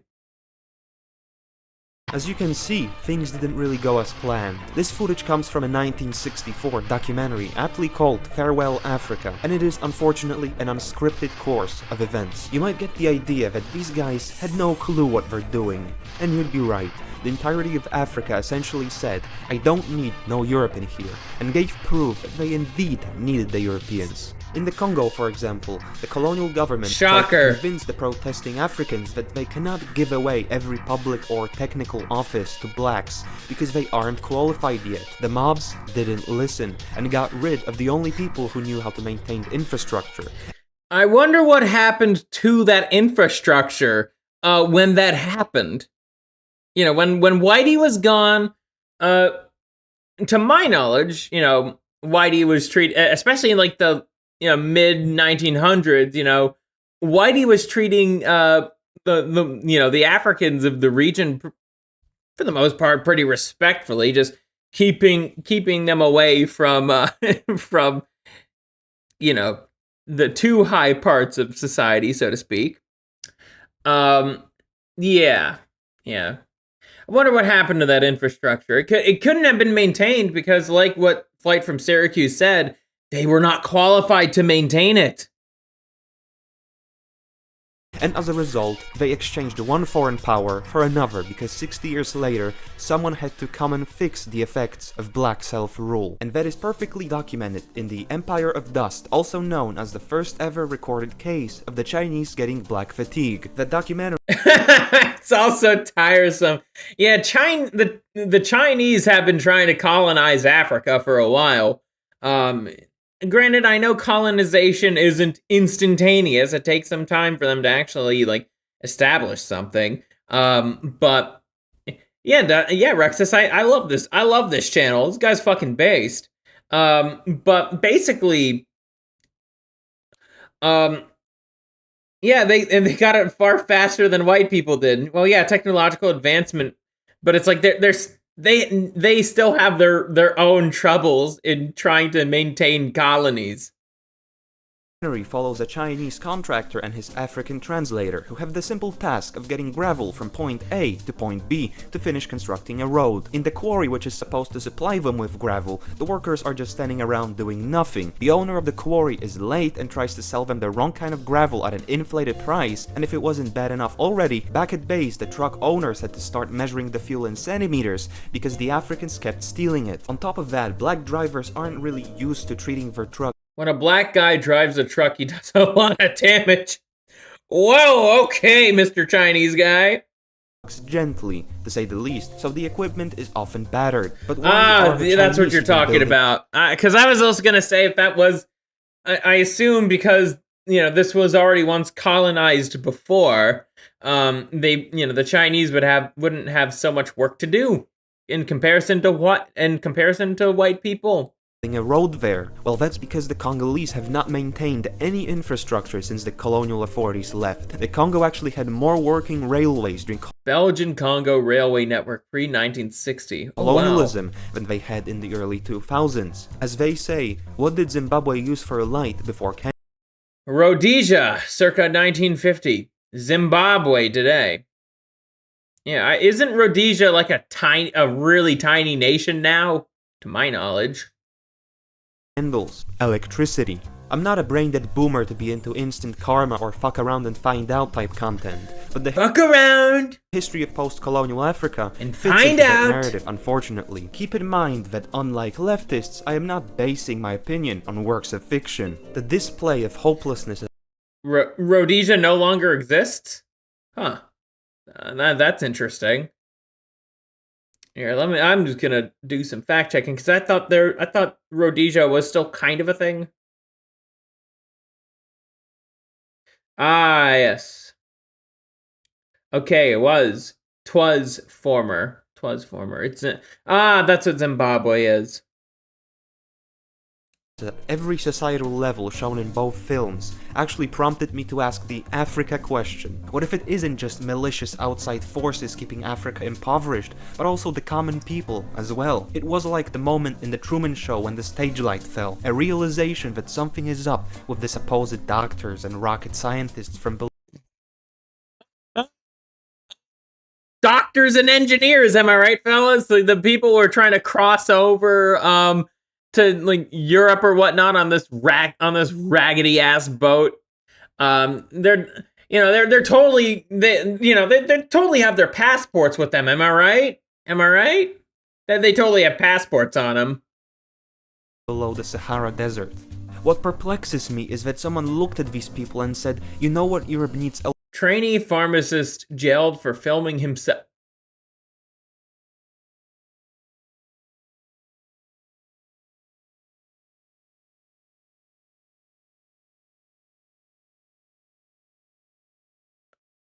What the hell is this?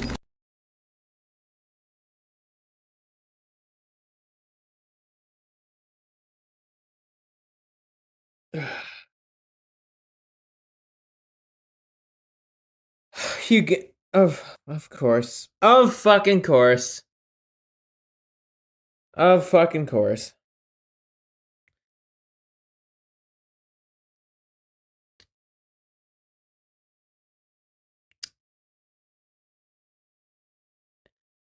This guy's a doctor or an engineer.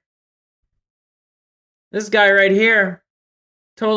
He's totally a doctor or an engineer. It's totally the best and the brightest that are being imported to Europe and America. Totally.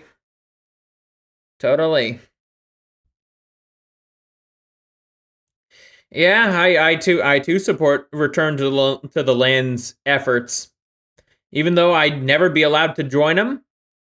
I do, like I said last week, I think there is an Orthodox Christian equivalent. I don't know where the fuck it is. I gotta check up on where it is. But still.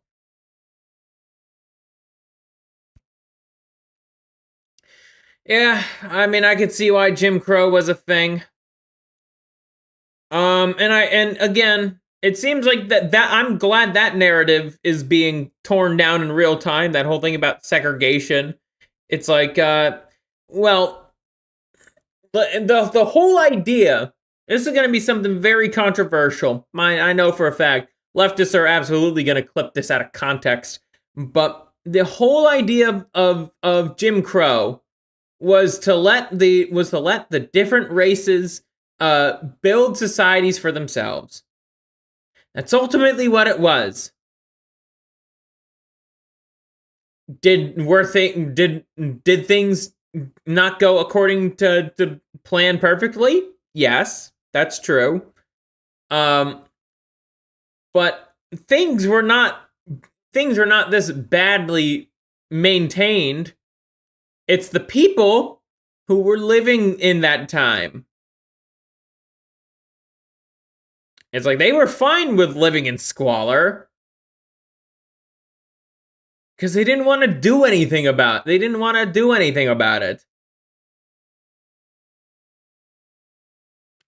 A lot of, as many of them as we can cram Controversial onto our continent. takeover. They say only importing infinite sub-Saharans will save the West from economic collapse brought on by low birth rates. But hold on, I think I heard that song before. 300 years back, North American slave owners said that if they weren't allowed to import and breed infinity West Africans in the South, the cash crop. Who brought over the slaves in the first place, everyone? Who did that?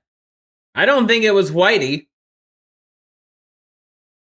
Economy based on tobacco and cotton is going to collapse. That's because we're dealing with the same historical archetype of evil, the importers. A powerful group of because we're dealing with the same historical archetype of evil, the importers. Yeah, the importers. Yeah.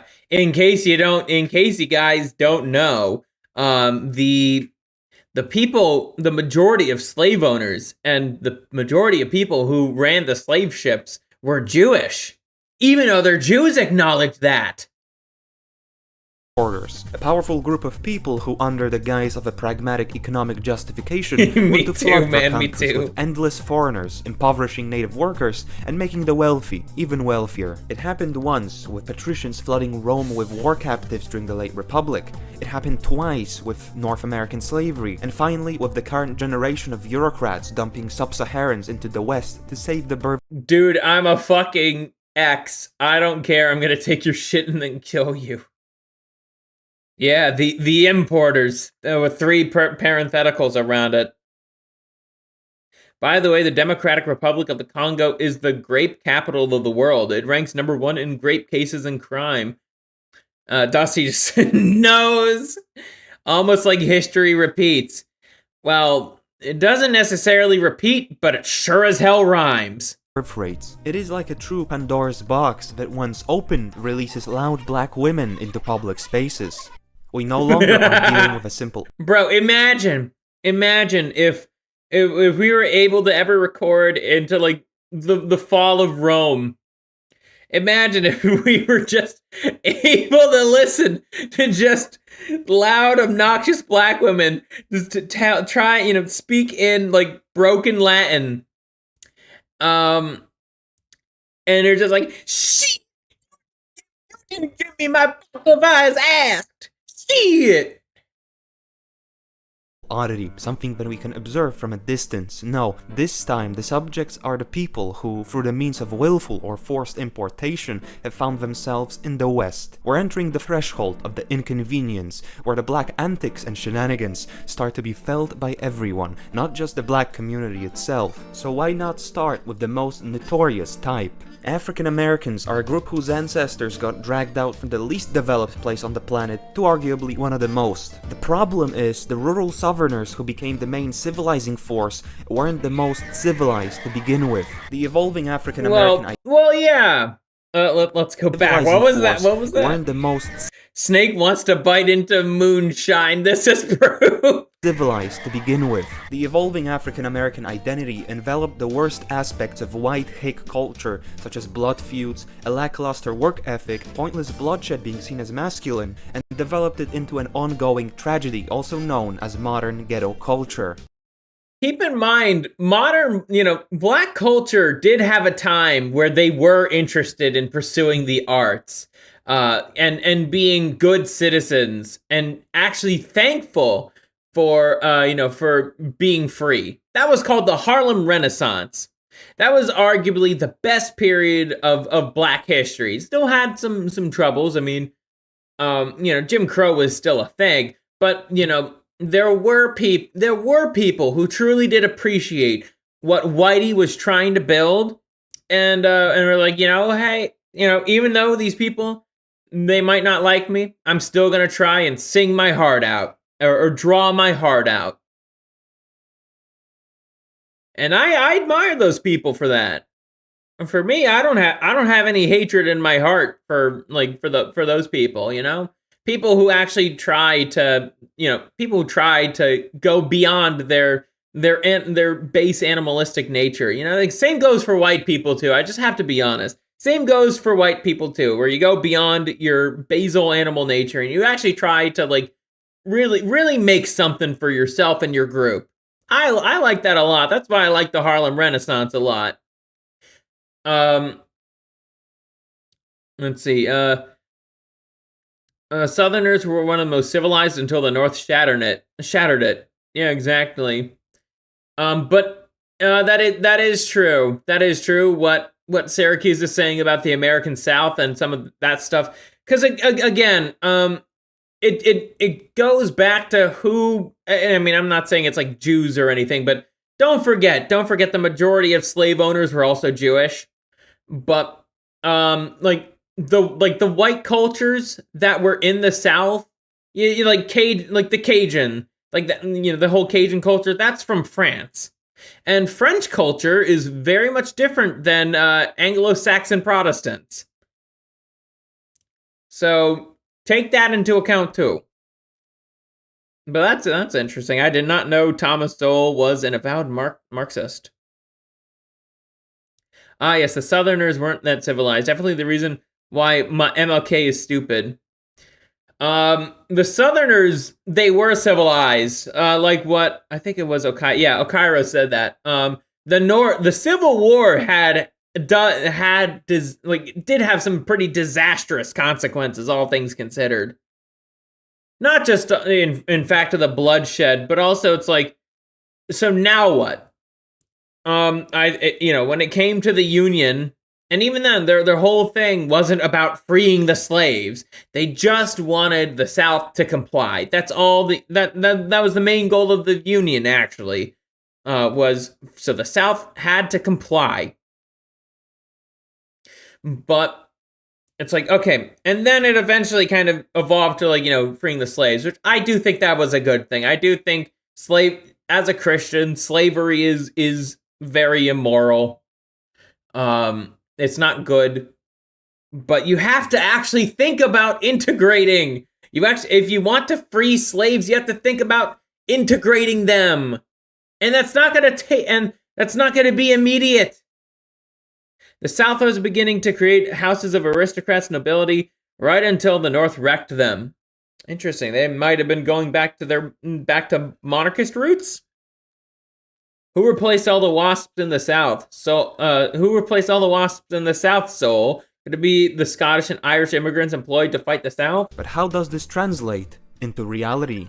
It's interesting how someone is able to turn an already bad situation into a terrible one. Escalating a misdemeanor into a full-blown felony or an even worse result is a hellish perspective. But it seems that black people, just like in other avenues of life, are overrepresented, notably in cases of giving up their life for a one-way ticket. Wow, it was such a smart idea to attack a cop with a gun. This isn't World of Warcraft. You're not going to survive that.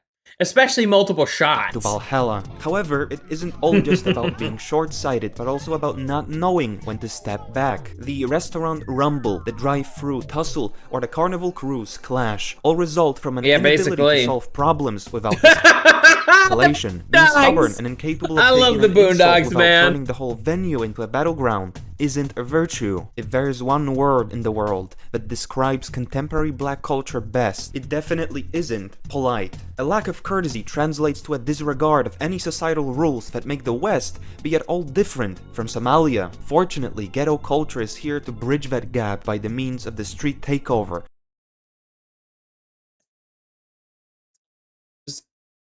just a bunch of mobs of like black people, right? Playing the fool.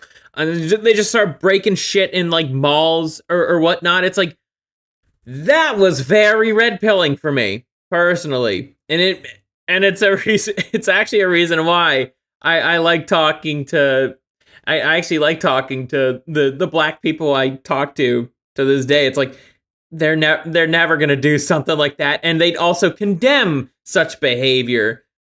And it's nice knowing that it's like there are people who actually, there are people out there who actually do value societal stability and are gonna call this shit out. It's such a breath of fresh air.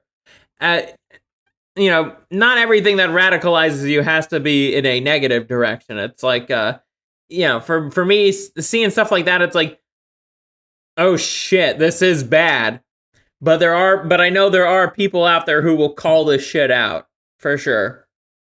Cutting up traffic, the devious lick, and the Kia challenge. Why does every trend with black roots or a large black fan base have to revolve around being a nuisance to society? So it should be no surprise that this October marks the first time in 35 years when a rap song hasn't been in the top 40 songs list. People are starting to grow fatigued. Yeah, they're few and far between. And also the majority, so to speak, are ruining it for the minority. Because the minority of people who are actually Christian,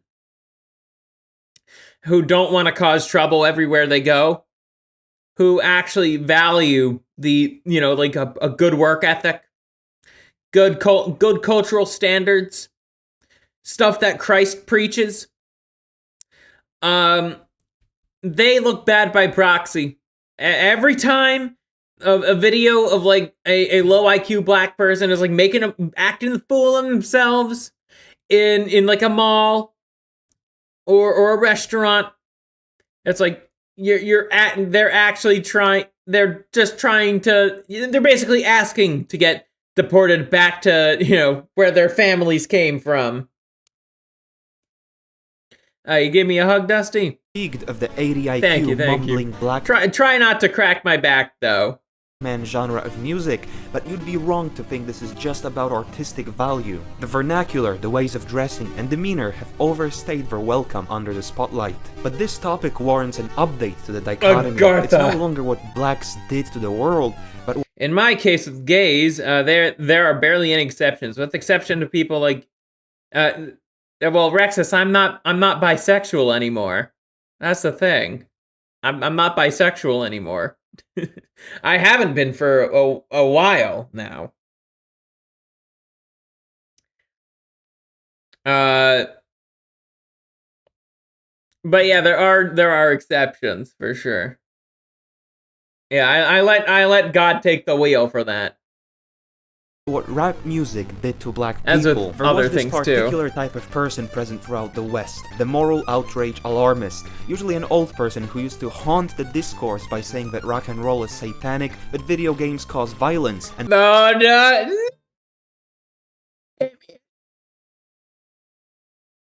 that rap makes you murder people. During the era of millennial occupied culture,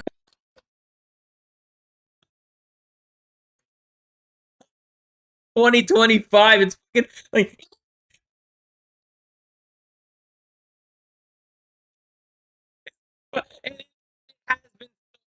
like it has been so jackified. Of course. everyone always hated these individuals for their supposed misunderstanding. Wait, what was that? Occupied culture, everyone always yeah, it's hated these individuals. I bring a sort of leftist vibe to the meme and it's just a fucking wall of text. For their It's just a wall of misunderstanding text. of it. But as Zoomers, we have to interface with Generation Zyklon sends its regards. Here coming to the gas chamber, Soylenial. I find shit like this to be hilarious. This guy right here, Hitler's top guy material right here. the fact that these people were partially right. Rap completely one-shotted blacks because it made the most vile and socially corrosive form of expression. And people say, and by people I mean Lolicon, say that fiction doesn't impact reality. Most, rap songs are entirely fictional, but they seem to have an influence on black culture. I wonder, what does that make me think of? Yeah, maybe fiction does have an impact on reality. Same with every other prominent piece of artwork, film, TV, video games. I'm telling you, again, there's a reason why I'm playing through BioShock Infinite right now. Stuff like that has absolutely had an impact on how people view white people.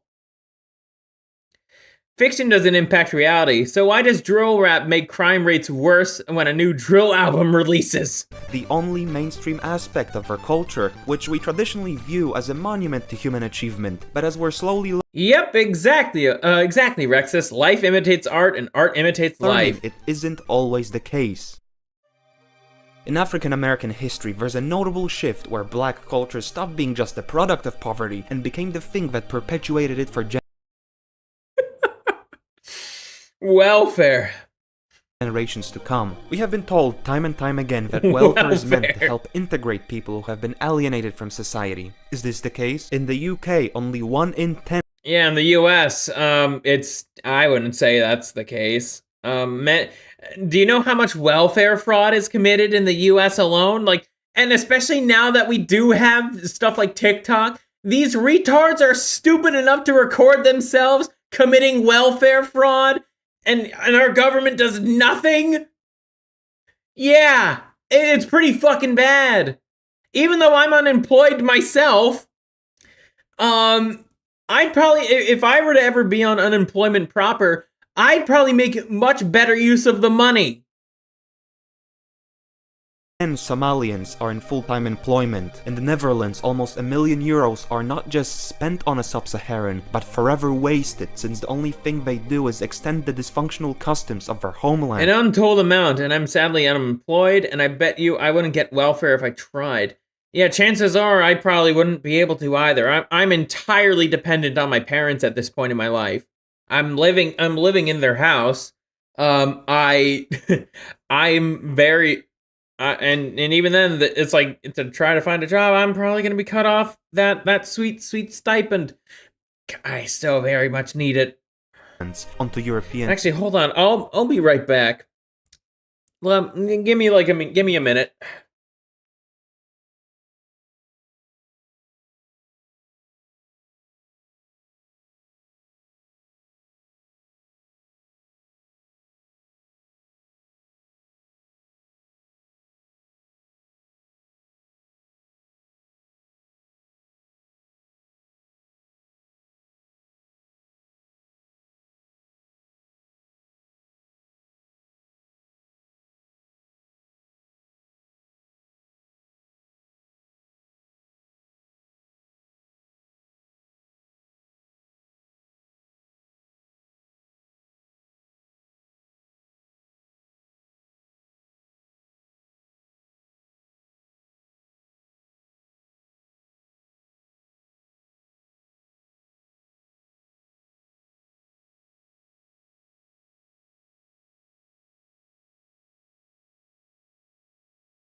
I am back. Okay, I just need to grab some more booze. Oh, let's see. I'm just reading the I'm just reading the chat. Let's keep going. And soil. Rightfully so, Americans might laugh at the uselessness of the European welfare state, but let's see what their social programs have been historically funding. The invention and continued creation of rap music, weaves, now. Oh yeah, our tax dollars are were being abused for the longest time by USAID. Glad that's no longer a thing. Should have been gone ages ago. Not the 9-volt battery, talking during movies, and race riots. The original purpose of social programs was to help people affected by unforeseen natural circumstances, but soon it started affirming a culture which hates. Why all white people are racist and shit. PayPal me, Ashley the Lion. Bro, I remember seeing this when this was first circulating on the internet. And I was just like, no, even when I was a leftist, I was like, no way does this actually exist. Does this actually happen? And I was just like, well, I guess it does. Didn't really think much about it after. Hates everything about white society, but still reaps its benefits. It's divine to see people who are net. Oh yeah, the food stamp stuff. I remember all that happening.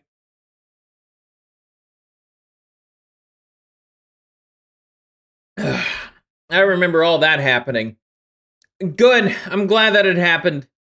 You shouldn't basically be using your welfare money to buy junk food. Yeah, that whole thing, food stamps, in a way, it's like a money laundering scheme for big food. Negative on the budget act like we owe them money. The fate of a medieval peasant whose taxes often consisted of a little more than a tithe to the church seems enviable to a life devoted to slaving away just to have your tax money given to Israel or a member of a perpetual societal underclass. So let's see at least what value we're getting in return. In 2017, 4 Chicago black teens kidnapped an 18-year-old. Ah, right, teens. That's just another code word that they use. We all know what they mean when they say teen. You know, oh, just some troubled teens. We know what the fuck they mean. We take a look at the mugshots. We have pattern recognition. And the base black people that I know operate the same way. They know the same shit that I do.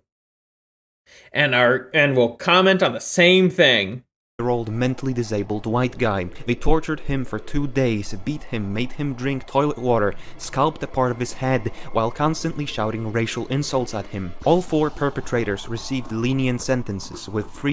Yeah, youths, totally, they're youths. There's so many euphemisms that they use for black criminals. Yeah. Damn, Rexus, you're popping off now, aren't you? But anyways, basically, I think something like this should be like a death penalty. All 4 of them, death penalty. 3 of them serving less than half their time before being released. As they say, mercy to the guilty is cruelty to the innocent. Very true. But this is emblematic of a greater issue on American soil. Looking at the graph of black incarceration rates, you might... Hold on, let's go back. Would you guys be happy if he was your neighbor? If this guy with the knife in his hand, what was your neighbor? Of a greater issue on American soil. Looking at the graph of black incarceration rates, you might notice that they started dropping around the year 2000. You might even think that this is because they stopped committing so much crime. And technically, you'd be right, because many acts that were previously deemed criminal activities, such as drug possession, petty theft, and looting, were methodically decriminalized and ignored. Many police departments have simply stopped reporting crime data, with many more submitting only partial statistics. The classic... I wonder what those actual statistics look like. Especially since basically any time you hear the term crime reform, they are not actually reforming shit. They're actually letting more crime happen. Again, the whole term of crime reform, it's a fucking euphemism. FBI crime reports are no longer accurate for more than one reason. It is truly over. The great American notice Yeah. and poet Ezra Pound once said that America is a lunatic asylum, but it's You more based. like an open-air prison, where the general public gets to experience the consequences of not only leniency, but also an affirmation and encouragement to experience the consequences of not only The murderer of Irina Zarutska has been arrested. Oh, yeah. He's been arrested 14 times. leniency, but also an affirmation and I mean, I knew that encouragement already, of a but dysfunctional still. ghetto culture. We're entering the realm of the image, also known as evidence that speaks for itself. At this level, fatigue The is not only DMC developed, music. but it is synthesized in a complex chemical reaction to create the first ever instances of white rage. These events usually become instantly buried by the media, but what is dangerous is they linger on in the memory of many. But let's not jump the Rip Austin Metcalf. Rest in peace, man. Lord have mercy on his soul. I will not forget what happened that day. I will not forget. This is something that I will never forget. Same thing with Irina Zarutska. I will never forget what happened to her. You just can't. You can't. And then these events are so prolific, especially what happened after. I mean, do you know how much money Carmelo Anthony got? Because he killed a white kid. Do you know how much money he got? He got a shit ton. He got a shit ton of money. Oh, because a bunch of retards, they were mainly black, thought it was like, shit, he didn't do nothing. He didn't kill that white boy. That white boy deserved it. Yeah, that was a lot of fucking money right there. 50 million? That's a lot of money. No, it was, I don't think it was, it wasn't 50 million. But still, it was, I think it was like in the hundreds of thousands. Close to a million, I believe. That was a lot of fucking money. And now Carmelo Anthony is living the fucking high life that he doesn't deserve. All because he killed Austin Metcalf. We live in a truly fucked up world, man. We really do. And now, you'd understand why someone like Shiloh Hendrix or the Cinnabon Crystal has been receiving a shit ton of money after calling people the N-word. You could see why that happened. People are fed up with this shit. Whether it's the stupid fucking rules around the N-word or black people, black men killing white people. This keeps on happening. This keeps on happening, people. It's not just it's not just a microscopic instance.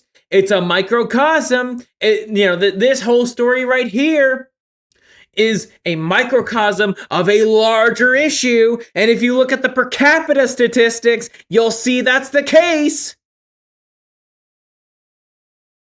So early, the civil rights era produced some of the most distinct moments of the 20th century. The whole movement is built on a series of images and symbols that have paved the way for its resounding success and far-reaching implications. But just how the movement was built on pictures. Yeah, I mean, in general, the only group of people that don't have any sort of in-group preference to each other is white people. And I say this as somebody who is not full white. But again, there's like a chart that goes around in terms of racial tolerance for white people. It's the only one that is completely neutral. They're not heavily in favor of one race or another, including their own. Meanwhile, if you look at Asians, Latinos, blacks, they all have high in-group preference for each other. It is what it is. And images, those snapshots of reality will eventually be its undoing. For a movement. By the way, in regards to that, the BLM people, they wanted body cams, and I agree. I think there should be body cam footage. Honestly, if it weren't for body cam footage, I don't think we'd have enough about Cyrax. I think we'd have to piece things together a bit more. But outside of the Goblin of Akron, I do think that that was genuinely a mistake from the BLM people, because now we know what goes on in these, and so it's impossible for them to make martyrs out of these people. It's impossible. It's like we see what happens, and turns out it's not the police.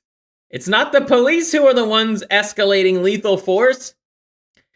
It's the black people who are in these in the first place. They are the ones who escalate lethal force. But they do it anyways. Like you said, Dusty, exactly. You finished my sentence for me. Called civil rights. They got off to an ironic start. In 1957, federal troops were sent to Little Rock, Arkansas, to ensure desegregation was being respected in a local high school, resulting in the parents being marched at gunpoint and their children being forced to integrate. Of course, there's nothing wrong with equal access to schools, but this spoils the contemporary perception of civil rights as a grassroots movement. You might have seen this picture. Yeah, that honestly, learning about that surprised me. It's like, it seems like the federal government certainly had its involvements in it, so it wasn't a wholly grassroots movement. Before. This is the statue of General Robert E. Lee being melted down by Black Lives Matter activists. Before you call me a hypocrite for defending the slave-owning site now, realize that the end result of turning this monument into slag is the erasure of white history, only to get replaced by a fat black woman in... Of course. I remember that too. Bro, that's such an ugly fucking statue. This. Who even is this? I was tempted to actually say the word right there. Really tempted to. The about to chimp out at Walmart pose. What kind of hell are we living through? This event is pretty much forgotten by now, but these ones you will never fail to miss. Black people tend to be like ectothermic organisms. Almost every large-scale ghetto riot has taken place between April and August, and even then they usually happen at times of extreme heat. They usually take place under the guise of getting justice for a case of alleged police brutality, and for the longest time people went along with this excuse. But all of this changed because of one invention. Body cams were implemented to be a means of curbing police brutality, and instead they've single-handedly exposed how bad black people are at remaining stationary. Most media coverage of black violence is caked in euphemisms. Playmate, teen. Hold on, Media let's go coverage back. of black violence is caked in euphemisms. Playmate. I'll always love you. Tragic final words of boy 9 to his brother after being brutally stabbed to death by Playmate, age 12. Playmate. Teen. 2 preteens in my apartment complex have been hacking at these trees with a metal rod. What race of the preteen? What were the race of the preteens? Teen. Florida boyfriend. Florida boyfriend. Now we're getting into the topic of miscegenation here. Great.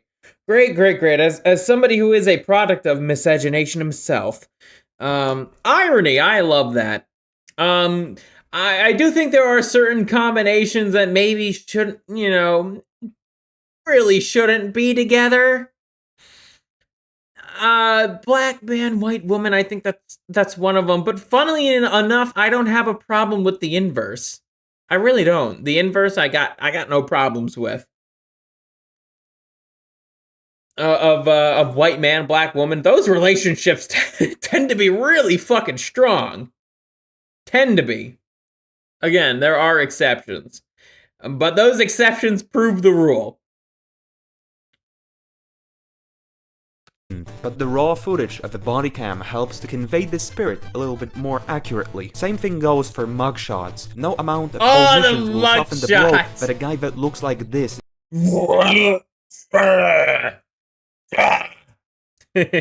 fucking looks like a World of Warcraft demon.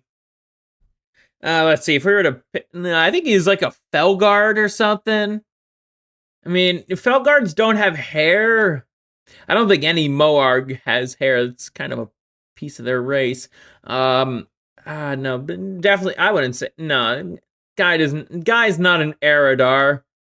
Just stabbed 3 children to death. And here's a lesson to remember. When you're trying to seem like a peaceful movement fighting for justice, make sure the cameras aren't rolling when you're being a menace to society. It's like people are looting anything they can get their hands on. Here's a guy with a plant, even. The news report. Wow, 92. 4/29/92. This was back in 1992. The fact that this kind of behavior was prevalent even in the 90s, an era of supposed, where everybody got along, didn't matter your creed, your race, your religion, didn't matter. Everybody got along. Nope. I guess not.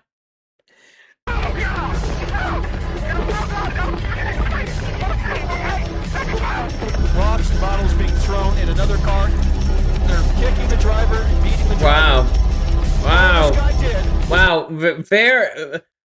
Totally unified. The 90s were such a great period. Enter this area. Yeah, we should totally go back to the 90s, everybody. Back then we had good entertainment and everybody got along with each other.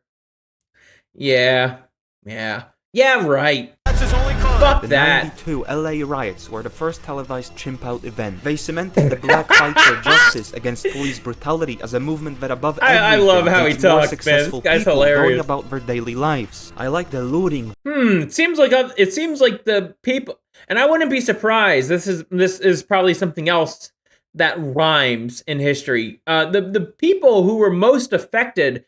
Fun fact: the people who were most affected by the BLM riots were black business owners. Did you guys know that? I wouldn't be surprised if the people who were most impacted by the LA riots were also black business owners. Turns out, those business owners, they don't act like a bunch of chimpanzees. They actually have IQ and know how to run a business. And then a bunch of their own, the less intelligent, so to speak. I'm being very polite here right now because I'm on YouTube. If this was X, I just go full mask off. But basically, you have a bunch of people, it's like, oh, racial solidarity. But then it's like they see it's crabs in a bucket mentality. It is the ultimate form of crabs in a bucket. Burning and attacking random businesses, followed by being surprised why nobody wants to live next to them. Good thing they did it twice. Just so their cause, even if actually justified in some cases, gets remembered as a chaotic act of lashing out against any signs of civilization. The riots have been a PR disaster for the black community, but it is far from the most damaging blow to their perception in the public eye. The surveillance state has an interesting side effect. And keep in mind, there are black people out there who have, again, this video has almost 800k views. I wouldn't be surprised if there weren't. Oh, I would be very surprised if there weren't any black people who have watched this. And for the black people who have and agree with the message, it's just like, they're fed up with this shit even more than I am. Like, you heard me, get really angry at the murder of Austin Metcalf and Irina Zaritska. Like, those people would get even more mad than me. It makes previously abstract concepts Good on them too. It makes me I'd really get along with those people, actually. materialize into tangible occurrences. Such is the case with interracial crime, which even on paper is a bit one-sided, to say the yeah, take a look at this. Take a look at this graph, guys. And that's not even the per capita statistics. That, again, I'm not lying here. Those aren't even the per capita statistics. the least. Blacks They're even worse. They make black people look even worse. justify this by saying they're victims of a white system. In just 6 years, they killed as many whites as the total number of black people lynched in close to a century. There are crazy individuals of every race. But by the No means shit. of a disproportionate amount of anti-white violence, they're making it so the only way to avoid a situation like this I wonder why that was trending for a hot minute. I wonder. I wonder why.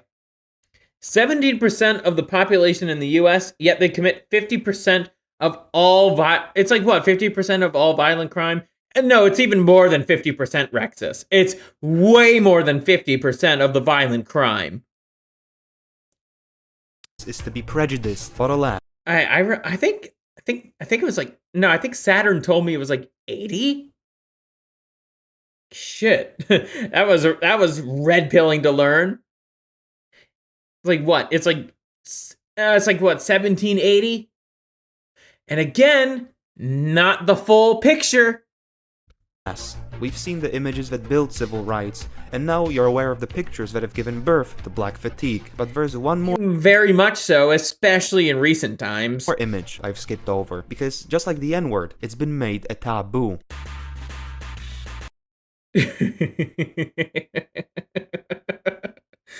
Yeah, shocker. I mean, you know, again, In 1969, a researcher at UC Berkeley named Arthur Jensen wrote a scientific paper on the topic of race and IQ. I know what's His article coming was up. soon removed from the journal so he couldn't respond to criticism. The students burned effigies of him, sent him death threats, and got him fired from the university. But what did he say to get himself cancelled by the ever-enlightened scientific community? He claimed that the IQ gap between blacks and whites is genetic. In mainstream no shit, because IQ is genetic. We've learned that a long time ago, that IQ is largely genetic. There are things that you can do to raise your IQ. I mean, I know, like, last year, I felt like I had a bit of an IQ awakening ever since I started watching Spoon. It's like, okay, now and I did take an IQ test, and it's like, oh, wow, something did awaken in me. I guess it just took the right person to bring it out, you know? But for the most part, IQ is largely genetic. And by largely, I mean like 90%. There are things you can do to raise it by a few points. But don't think you're gonna be going beyond a certain tier. science, there exist two explanations for the IQ gap. The first one is the Reddit-approved, wholesome socioeconomic explanation, claiming that this behavioral and cognitive gap is caused by poverty and unequal opportunity. Right. As if, and to the Redditors, you know, poor white people exist too. I just so happen to be one of them, despite my IQ. If I was not living at home right now, I'd be homeless on the streets, and I would, who knows? I would at least try to reason with the local government or whatnot. I'd use the remaining money I'd have to basically, like, do anything that I can to try to get back on my feet. Even if it is to the point where I can play World of Warcraft at internet cafes. Opportunities, meaning that if we fix said issues, the gap. Take us unemployed white people. We're still upstanding citizens. Yeah, we're not trying to just, like, you know, break into stores and steal money from cash registers. Rexus, my IQ has really been boosted in the last few months, and it was already pretty good despite the fact that I failed education in the 3rd grade.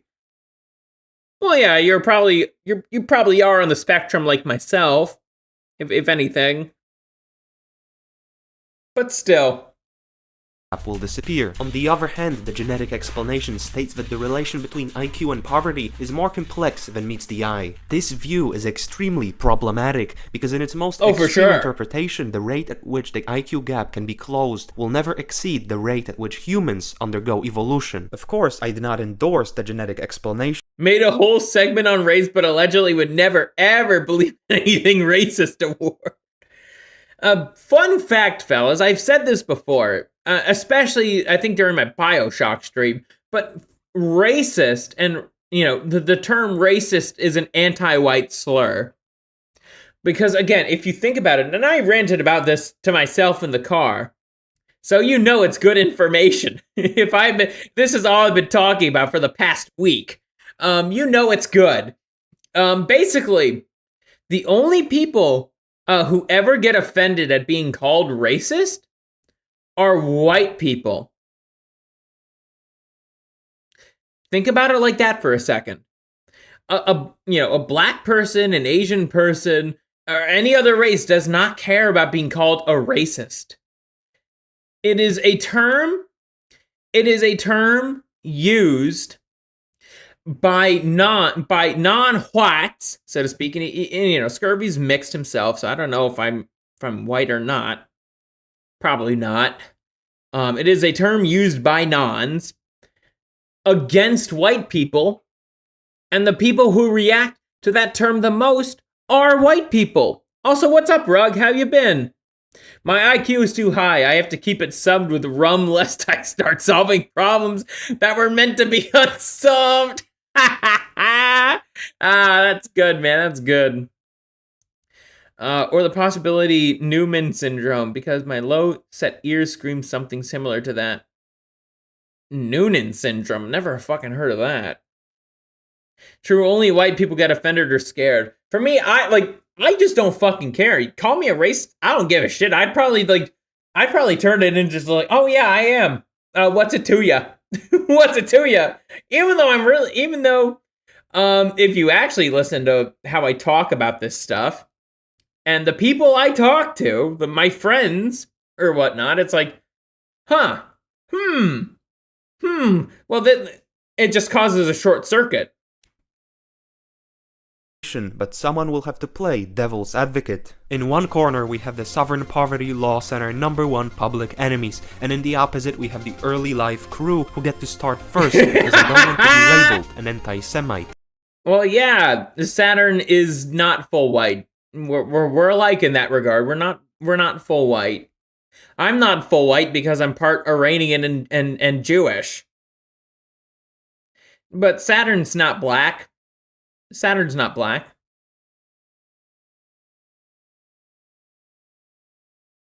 They say that family income, education quality, and grotesque nutritional practice.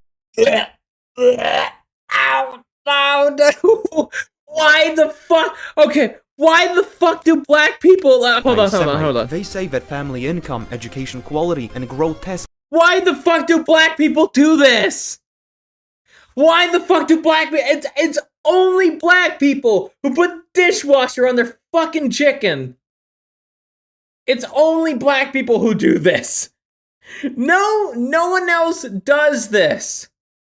Yeah, the thing is, the superstition, it comes from, if you eat raw chicken, you're, like, in America, you're gonna be getting something like salmonella. But washing your chicken is not gonna get rid of the germs when you cook it. The way you get rid of the germs on, like, chicken is by cooking it. Okay? You don't fucking put soap on chicken. You don't do that. It tastes like shit. You're fucking up the natural taste of it.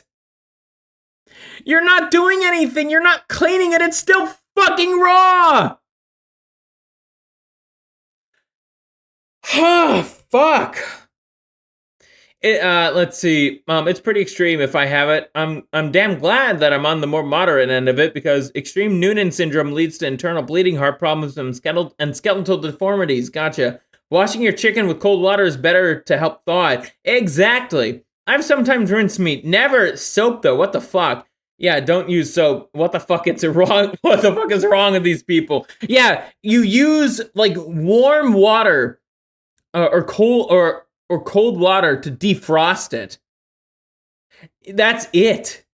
You don't fucking put soap on it. Nutritional practices. Jeez, I need more rum in my system after that. This is an obvious truth both sides can agree on. But wait a moment. How is it that when you're doing violent crime, you're statistically more likely to be black than from a high unemployment or impoverished area? You see, race forms a stronger correlation with violent crime than socioeconomic status. Another interesting thing is how the poorest white households still perform similarly to the rich.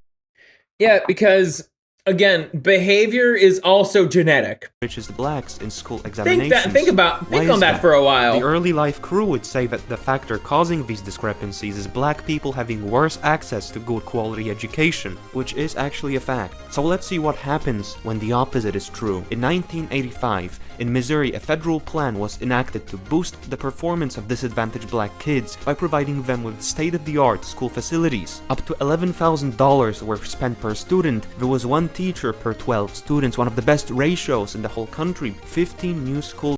So when I was in middle school, I went to like a special ed middle school because I was not really doing too hot in the public education system, but I was doing really well in smaller class. It was like 9-to-1, like a 9-to-1 teacher ratio, and 9 students to 1 teacher.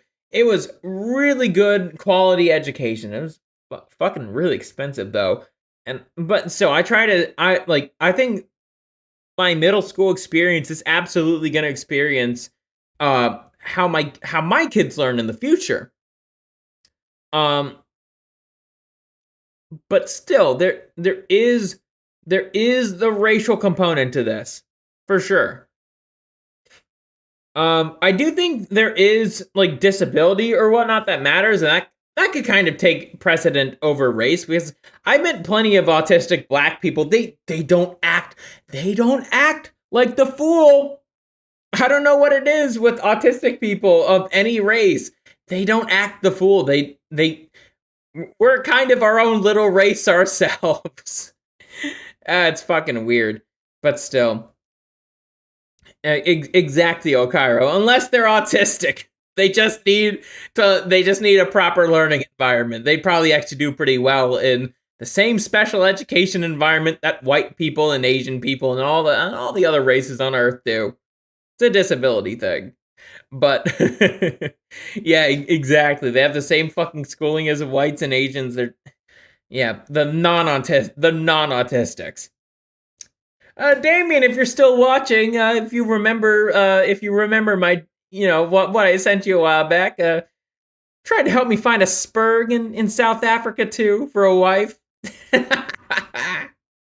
Were built, an Olympic-sized I'd be very happy with that. Swimming pool, a robotics lab. Autistic black people hate black people even more than the racist white people because they got viciously picked on by the normie blacks. Absolutely. Absolutely. I know some of those autistic blacks. They're cool people. The test score gap between blacks and whites. The results? Test scores did not grow and there was less integration than before. In turn, the r/anthropology corner responds with the nuclear option. Disproving the socioeconomic explanation doesn't automatically make the genetic explanation true. There are very few reputable studies that are willing to make the connection between IQ and race. Keyword: are willing to. In most Western countries, there are laws and organizations in place to halt any research into that really does say something. Those 3 words, are willing to. Says that there is something there. Race and IQ. Ethics committees make it impossible to conduct, let alone publish any study because they're exclusively staffed. Most of you are not qualified to be teaching your children. Hey, Chica, you're not qualified to be teaching my future autistic children either. So get the fuck off your high horse.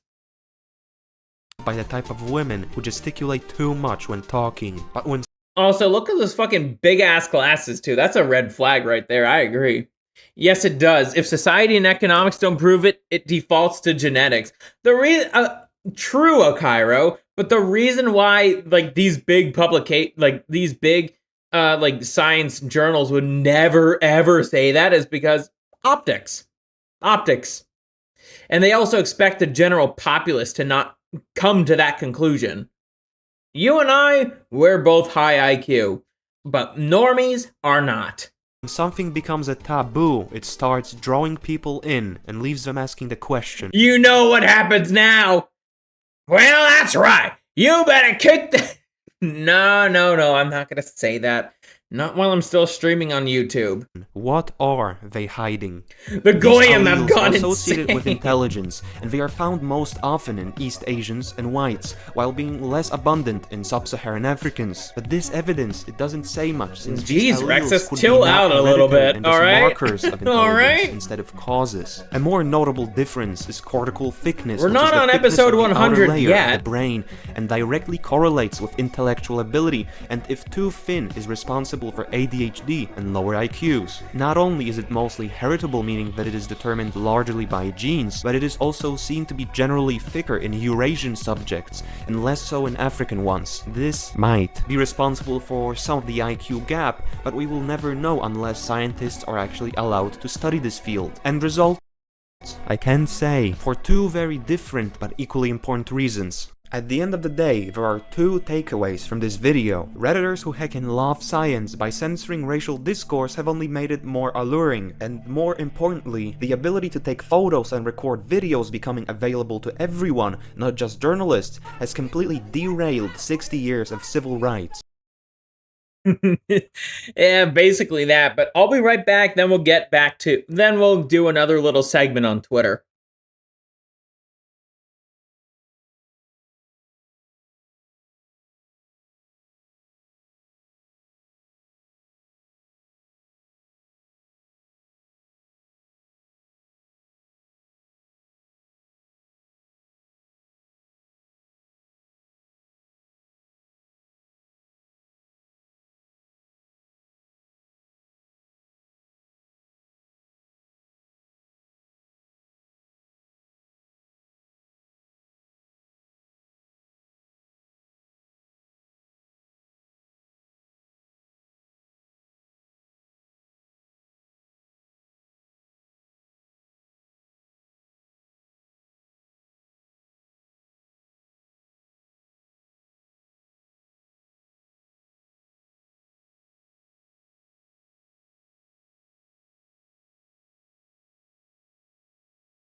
There are words that I can't say.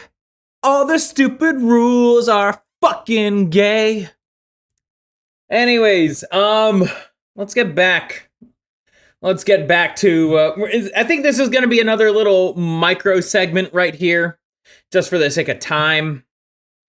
But I find this one to be pretty interesting. So we have this quote post, quoting from this Lolita Diaries chick. If you don't know who she is, she's basically just a whore. Yeah, she's basically just a whore. I don't believe she's a virgin or even a Christian at that fact. Her posts, thus her behavior, kind of show that fact. But let's see. This quote post here from Venom.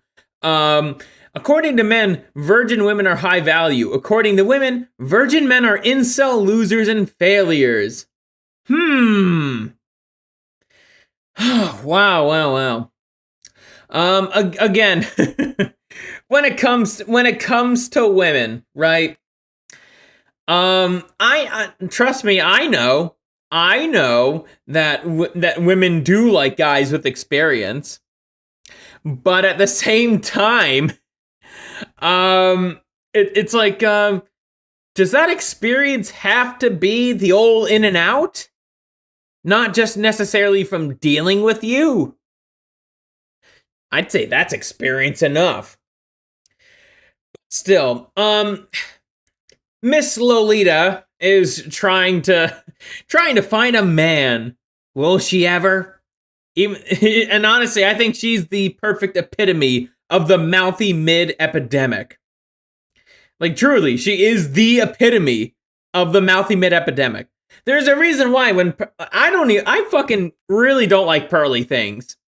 I made a video about her, as a matter of fact. But when Pearl was doing her little awards, there's a reason why that Miss Lolita here won them.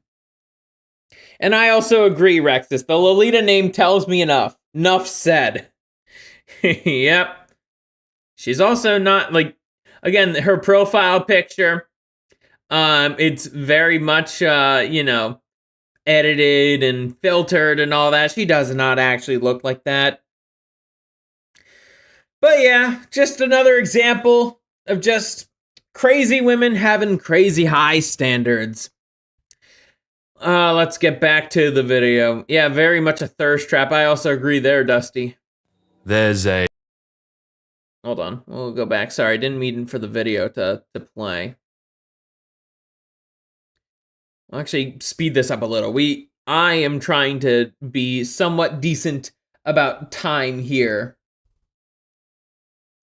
Oh wow, nice pickle. You got the good horse in Uma Musume. Uwuma Muwusuwume. I am a horse orange, by the way. Oh, actually, before I do, I will check on my Twitter notifications, because why not? Okay, there we go. Just, I guess there's some people watching. I forgot there are people watching here on X.com. Do you know what we have to do? We have to up these numbers! Anyways, let's get back to the video here. We got ourselves our next video here. Look at my DMs. Akairo. Oh yeah. Vivek Ramaswamy argues U.S. identity hinges on citizenship and embracing ideals like the rule of law, freedom of expression, colorblind meritocracy, the Constitution, and the American dream. He pushes back against a blood and soil view on the right that favors those with founding era ancestry, calling out figures like Nick Fuentes and online slurs aimed at him. Well, I mean, Nick Fuentes isn't white or full white, so to speak. At the same time, I also think that he does speak truth to power every now and then. Kind of on a rare occasion, you could say. Oh wow, you got the original Duke Nukem for $2 and getting Tusk for 11. Damn, dude! Take advantage of those Steam sales, guys. I might take advantage of the Doom the Dark Ages sale. I think $35 is a great price for that game. He's basically saying anyone can be an American so long as you have the ideals. No, Mr. Ramaswamy, no, that's just absolutely false. No. Anyways, let's get started with this video from Divine here. The attack on Gen Z. There's a growing trend some people are starting to notice. I was on Instagram the other day and someone sent me this story. I'd already seen it, but everyone was reposting it. And it was an article from maybe a few weeks ago in Vogue magazine. Those Somali immigrants are totally Americans. Right, Mr. Ramaswamy, right. And the title was something along What, Duke? I think it's the original. Rexus, feel free to clarify if I'm wrong. the lines of, "Is having a boyfriend embarrassing now?" Really? It went sort of viral, but as per usual, people sort of overlooked what's really going on here. People are saying this is just, what, women going insane? People are saying it's organic stuff made by feminists. Yeah, Hey, look, everyone! It's the evil eye! You know what I learned from Dawn to Dawn about the evil eye? It makes people fucking nutty and sadistic. So that's what I'm gauging from this. Well, is it really? What this is artificial, top-down... Look at this shit. Having a boyfriend is spiritually Israeli. What the fuck kind of psyop is this? I bet this was typed by somebody in Tel Aviv. institutionally manufactured I know if something is fake and gay, I'm very good at spotting that out. consent. This is not real. The author, the comments promoting it, this is all in some sense or another fake. it is a veneer. What we're seeing is this attack on Gen Z, Zoomers. This targeted... My story asking if boyfriends were embarrassing went viral. I wouldn't be surprised if Shantae Joseph was Jewish. Top-down propaganda in different areas of life. And to tie this together, I want to use one specific example to kick this video off, and that is what I guess we'll call this anti-dating propaganda, which is actually different to feminism. Hold on, Rexus, I'm actually gonna see if Blood is on Steam. You might be getting a Christmas present early.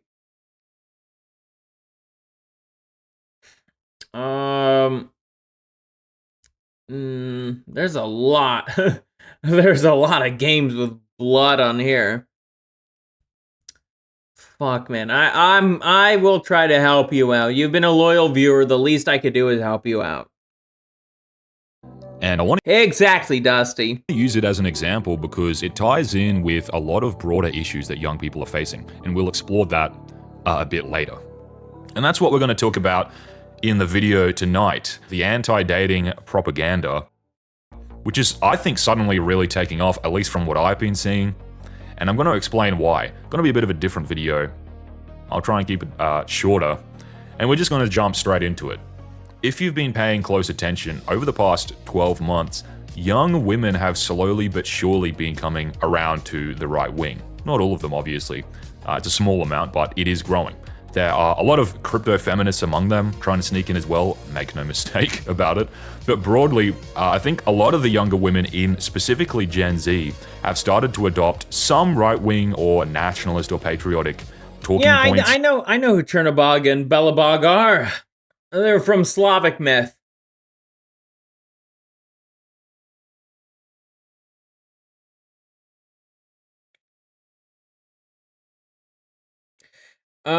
Let's see. Blood refreshed supply. It seems like the only option you have is the remaster. I don't mind getting that for you, Rexus. And it's definitely... Consider it a Christmas gift from your old pal Scurvy. Not all of them, but it is this significant and growing proportion. It's hard to gauge because they're all at different points, but we are now seeing young women starting to openly trend towards rejecting feminism, especially highlighting how it's allowed for mass migration, you know, women being attacked, women being assaulted. We're seeing young women now call for women to just raise families. We're even seeing a lot of younger Gen Z women start to call out feminism on the right wing. Crypto feminists on the right wing within the conservative movement, if you don't know what I'm talking about. I gotcha. I don't, okay, it's on, it is on the Xbox Series S/S. Okay, thank goodness I have that tab open. Unfortunately, I can't give you a Christmas present then. Feel free to make a Steam account, though, if you're interested, if you have the setup, that is. Which even 1 year ago, like, was... Sorry for keeping on pausing this, but Blood, if I can recall, is a rather hard game, and is a lot better to play on keyboard and mouse.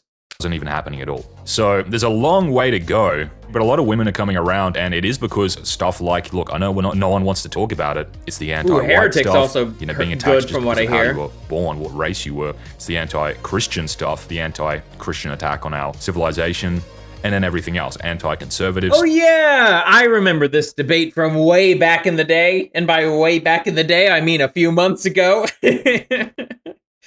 Amazing how things from just a few months ago can already become ancient news. Stuff, the gaslighting between left and right. A lot of younger people are growing up in just absolute chaos, and I think... To everyone who celebrated again yesterday for the 1 month mark, I pray for you because I haven't experienced a normal day since September 10th, 2025. I don't think I ever will again. I don't understand the context, It's leading to a lot of the younger men and women trending towards conservative or nationalist and Christian opinions. What's happened is that because life is becoming more uncertain and darker, over the past year, the whole right wing has shifted. To the point where now the most elevated organic voices are Christian, patriotic, young guys. You cannot put that back in the bag. Like, it is out, it is happening now. So, on the other side, the establishment figures who have been artificially pushed. I will say, just have some discretion when you're listening to a woman speak on this stuff. And again, it's not like I'm not friends with like some, with some principled women myself, Celestium or Silent Bell. I'm just saying there are going to be people out there who are going to use Christianity, especially women, to grift. You just have to use some discretion. They should be able to be honest with themselves and with their audience. That's why I said Celestium and Silent Bell. They are honest with themselves and their audience. Straub. Yeah, I'd agree. She's somebody who you should be having some discretion towards. I agree with that. To counteract. Hell, feel free to question me on this stuff too. Like, especially me. Them have been anti-Western, anti-Christian, pro-feminist, pro-open borders, the list goes on. The result is younger women, mainly Gen Z, are seeing that they don't feel safe anymore amongst these sort of left-leaning establishment ideas. Society seems to be rapidly going downhill, and for a lot of them, they don't feel okay. Most of them haven't had good relationships with guys growing up, they haven't had a stable culture, they've had feminist messaging sort of relentlessly forced on them unnaturally, and unlike the millennials or Gen X, the Zoomers have known nothing else except this for their entire lives. Now, it's like every day there are more and more young Christian women emerging, or more young women becoming patriotic or nationalist or conservative or Christian. Are they doing something I agree with, or are they doing this as a survival mechanism as to what's to come? That is something we should all be asking ourselves. It's one thing for even a prostitute to come to to come to Christ and earnestly repent. And even though those guys, I think those guys really, obviously I don't think they'd want to be dating a prostitute, and I think the best thing for that woman in terms of penance is to not date. I think that in regards to that, it's if she actually wants to come to Christ, earnestly, I'm not going to stop her. I'm just not. But that doesn't mean I have to date her. And this is something I would absolutely tell my priest. It's look, I don't feel comfortable with this. I'm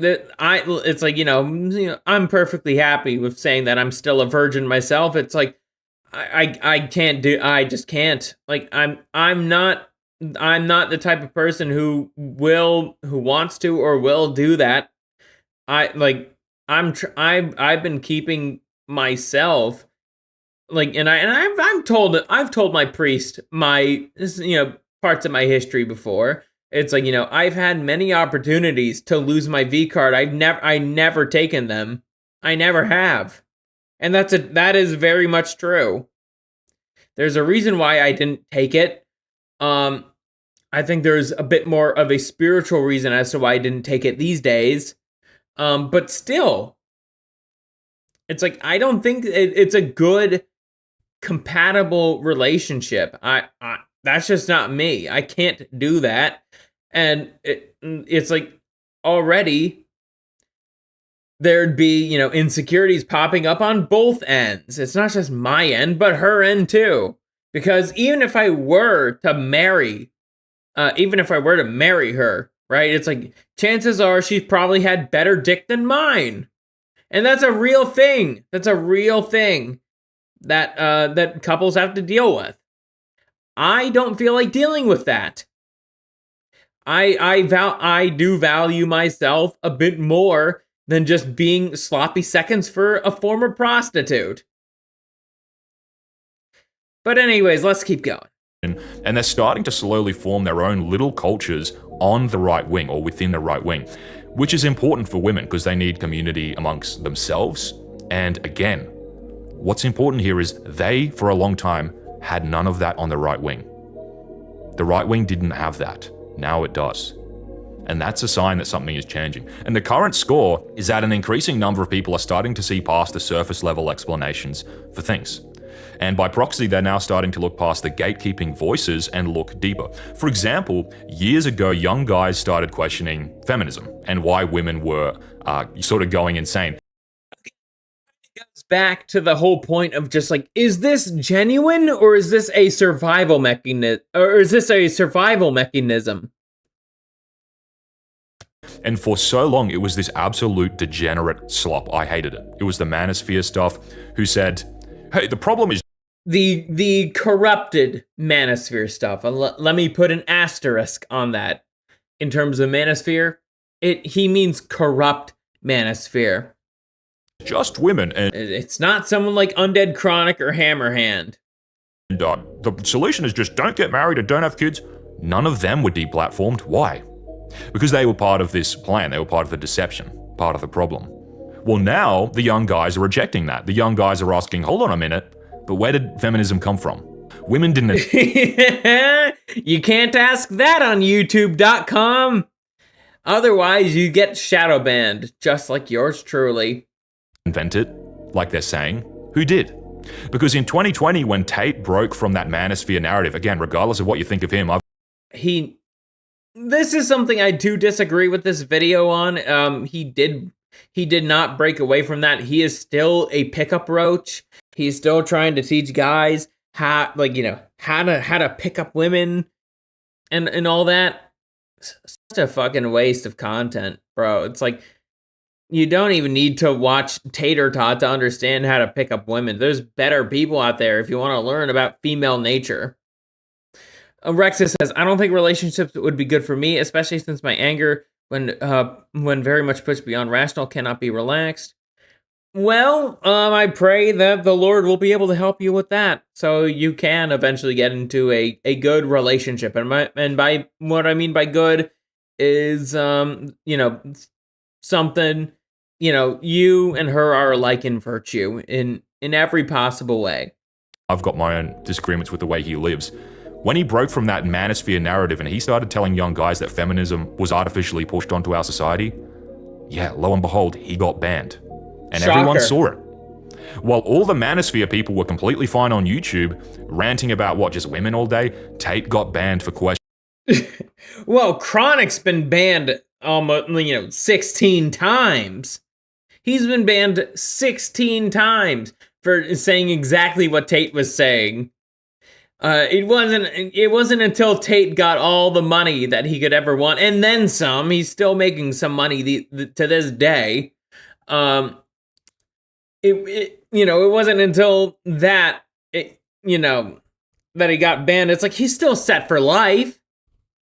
I mean, Chronic is also pretty wealthy to my knowledge. I don't really want to ask how he's doing in that regard. I think he's doing all right. At the same time, it's just like, Chronic's been talking about this shit, since 2017? So 8 years? Questioning that maybe we are in an artificially managed decline. And now people see past that stuff and they're saying, hey, wait a minute, our society had feminism amongst, many other things forced onto us to allow women to do unnatural things that plays into their fallen nature in order to destroy our civilization. And that's just one small example. Gen X now watch Tucker Carlson. All the normie Fox News, audience got red-pilled by Tucker. He left. Now they followed him. And he's questioning everything. This has all happened in 12 months, 2 years? Women are now watching Candace. Even less than that. What happened with her? Same thing. She gets deplatformed, goes independent for questioning the wrong things. But she could, you look at her. Yeah, but now we're going to get into what happened with Candace Owens later on. That's going to be the X-exclusive portion of this stream. She's kept a huge audience, to the surprise of probably a lot of people. Brett Cooper, same thing. A lot of young Zoomer women watch her. She seemed like a normie. She seemed like an e-girl. Oh, now look. Now she's starting to question the narrative a bit more deeply. Yeah, go Brett Cooper, Shefo. If you're watching this, your little political crush, she has started questioning Israel. maybe that might give you a bit of a semi. And they're trying to cancel her. Why is that? Oh, because she's taking all these young women, she's red-pilling them. Candace Owens has gotten crazy. And taking them with her. And let's just set the record straight again. This goes way beyond dating. This is just an example for this video, because it goes way beyond that. You think about, what has this institutional brainwashing, this propaganda done to us over the decades? What has it done to our generation Look at this. Look at this little Think faggot about it, right young here. people are sick of this stuff. Like, let's look at abortion. Did you know that abortion, which is a byproduct of this stuff, 1 in 4 women will have an abortion before they are 45 or 35, I think it is. That's a statistic from the UK. 1 in 4. Are you kidding me? What about our generation, Gen Z? Did you know that 1/3 of Gen Z, my generation, were aborted? 30-something%. And it's like, for every 2 of us, for every... One stat claims that 48% of all pregnancies in the UK were aborted in 2020. Wow, but it's even worse in the UK than it is in the US. Oh, man, abortion should just be outlawed. Just outright. It should be outlawed. We should not have the ability to kill our own children. Yeah, low birth rate. And the kids are being killed in the womb. Every 2 Zoomers, there should have been a 3rd person standing there, and they're not, because they were killed. And okay, sorry to pause the video again, but think about it like this. That's somebody that could have been a friend. Maybe a girl, maybe my wife. Somebody who would have been really special in my life, one way or another. It's really tragic if you think about it. Makes me very upset to think about it, as I've reflected on this before.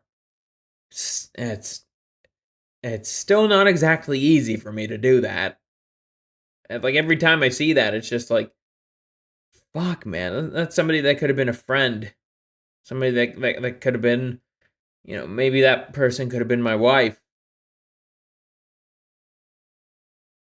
Lord have mercy. Lord have mercy on the souls who were killed via abortion.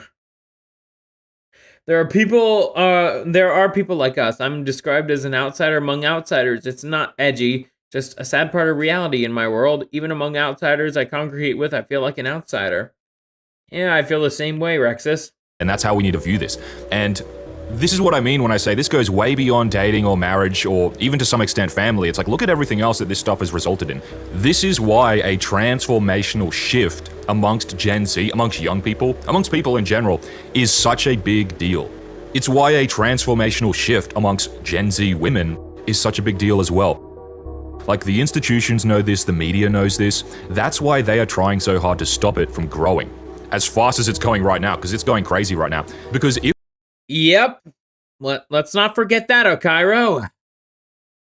That's even more black pilling. If this generational-wide mass awakening continues, more and more people are getting red-pilled on it. If that keeps happening, anything that's against us, it loses. It loses its power, because everyone knows what's up. And by the way, younger people are actually more open to dialogue with people they disagree with than the previous generations anyway. Because our situation is disturbing. And I'll give you an example I just saw, actually. Rusland, I think his name is, who is this millennial Christian influencer, he's like a rapper or something, is now out here basically tone policing Brett Cooper. Yeah, this little faggot you see on the screen right here. Yeah, oh wait, what? Sorry. Anyway, because our situation is disturbed after her, because she defended Tucker, who was sorry about that. I don't know why I clicked on that button on my mouse. But anyways, that guy, fuck. I swear, there are way too many people like him who are just like, oh wow, you're tone policing. You're tone policing. No, you can't talk about the Jews like that. They're God's chosen people. It's like, yeah, no, they're not. Fuck you. And I think you want us to fail. That's how I feel about that in this day and age. Actually based Gen Z girl. Whatever I've said about her in the past, I take it back. She's actually based. This girl is based. I don't think women can be fully based. I think they could be partially based, but not fully based. It's just part of their nature. Going after her because she defended Tucker and Nick. This guy says in his video response that if you believe young men are disenfranchised, and he says a few other things, like if you believe that the system is in some way against you, then you are woke right. Woke what? Right? Are you kidding me? This is... Yeah, the term woke right is artificially created. It's just so artificially created, and considering, it's also being used by Jews, that should tell you something. Why young people are starting to really tune out, okay? And this, at the same time, I saw as well, you have Mark Driscoll, who's apparently this, based man's man, pastor. I think he's a millennial as well, Gen X. He's out here going after Tucker and Nick as well. And it's like, dude, this is part of the reason why young people are tuning out of this stuff, this slop. Because it's like, this is a coordinated effort to silence dissident voices. Could it be any more obvious? Also, all of a sudden... Yeah, Mark Driscoll. Oh. Meanwhile, people like Joel, what's his name? Joel Webbin get shit on, and then people like this guy get praised. Oh, you gotta be fucking shitting me. Who are the targets? Nick? No, don't get me wrong. I think that, Candace Owens is a fucking grifter in herself. But she's propagating slop about something that we basically know everything about at this point. But still, she's just trying to make a buck off it. Tucker. But still, look at how this guy is framing every single episode of his show. And Tucker Carlson, Candace Owens, Tucker Carlson, Nick Fuentes. Do something original. Give your own takes on something. Candace, and Brett Cooper. Really, Brett Cooper? She's just... Oh, that's right, she talked about stuff. And it's like everyone sees this now. You got some rich Christian influencers or whatever, all these voices online lecturing young people, saying that if you even suggest that Gen Z are in some way or another... This guy's onto something, but he's so off base on his founding premise. Oh, divine? Well, what do you mean by that, Dusty? Being victimized by, institutional control or the system or whatever you want to call it, then you are woke right. Are you kidding me? All these people doing the Jordan Peterson thing saying there's no conspiracies. The only one that's against you is yourself. Really? Have you read the Bible? This is what I'm talking about. This is part of the problem, and this is what... Whining about how women are needed on the right. I could agree with that. I think what's needed more is more young men. That's just me. What young people are sick of. And these people that they're attacking, they don't even necessarily all agree with each other. Candace does not agree with Tucker. Tucker does not agree with Nick. Nick does not agree with Brett Cooper. Brett Cooper does not agree with Tucker. But they agree that we need to put out... Yo! Father Josiah Trenum! He is somebody who you guys should actually be listening to, especially in regards to theology. Father Trenum is an Orthodox priest. He's married, has lots of children. I think he's also a grandfather too. He is very base. He is very enlightened on what's going on. He is, and this is easily the best video. Why pornography is destroying souls and nations. That is easily the best video from the entirety of the Patristic Nectar channel. And keep in mind, the Patristic Nectar channel is more than just Father Trenum. There's another priest too. I forget his name, but he's also really good too. So you'll learn a lot. You'll learn a lot about Orthodox theology. I cannot recommend Patristic Nectar enough. And you don't need to pay me. I don't think I'd want to be paid. I just want to give you guys a proper shout out. You guys you guys at Patristic Nectar are doing truly, truly good things for the Orthodox community. And I think you guys are also doing some wonderful things for people who are inquiring to Orthodoxy. So please, please, please take a look at Patristic Nectar if you really want to learn more about Orthodox theology. I am not a good source of that. Father Trenum and the other priest are. Our country first. They agree that young people have these different problems going on. And they agree that we should have free speech and that we don't have to necessarily censor each other. We should have a conversation. I think Father Josiah is a blessing and a boon for the social media side of Orthodoxy, wholeheartedly. And you know who's based on that? Father Josiah. Father Josiah, he probably doesn't agree with Tom. And also, I think Divine here, I believe, is Orthodox, because he keeps talking and keeps mentioning Orthodox theology and sources. Or Nick on everything. He responded to the video and said, this is a good conversation. We need to talk about what's going on. But you know what happened right after this? I'm not going to name who they were, but I saw all these Protestant influencers come out on Twitter, on YouTube, and they attacked them in that. And yeah, Divine makes rips on the Protestant influencers. Absolutely. Order. Tucker, Nick, Candace, and now Brett Cooper. And they attacked them with the exact same talking points. What the hell is up with that? And I'm not going to make accusations. I'm not even going to name who I'm talking about, but yeah, if I didn't know any better, I would say these people are getting paid. And it's like, are you kidding me? Are you kidding me right now? All these issues going on, and you have these people trying to silence anyone, especially these young people. Brett Cooper's a young person. You're going to attack her over what? Because she's worried about what's going on? She thinks we should talk? And all these influencers, they love Charlie Kirk, but none of them will debate anyone. They don't want to debate Tucker. They don't want to debate Candace, or Nick, or Brett Cooper, or Ian Carroll, and the list goes on. Just like they're kind of grifting on. If you know, you know. We're gonna get into that later. Why?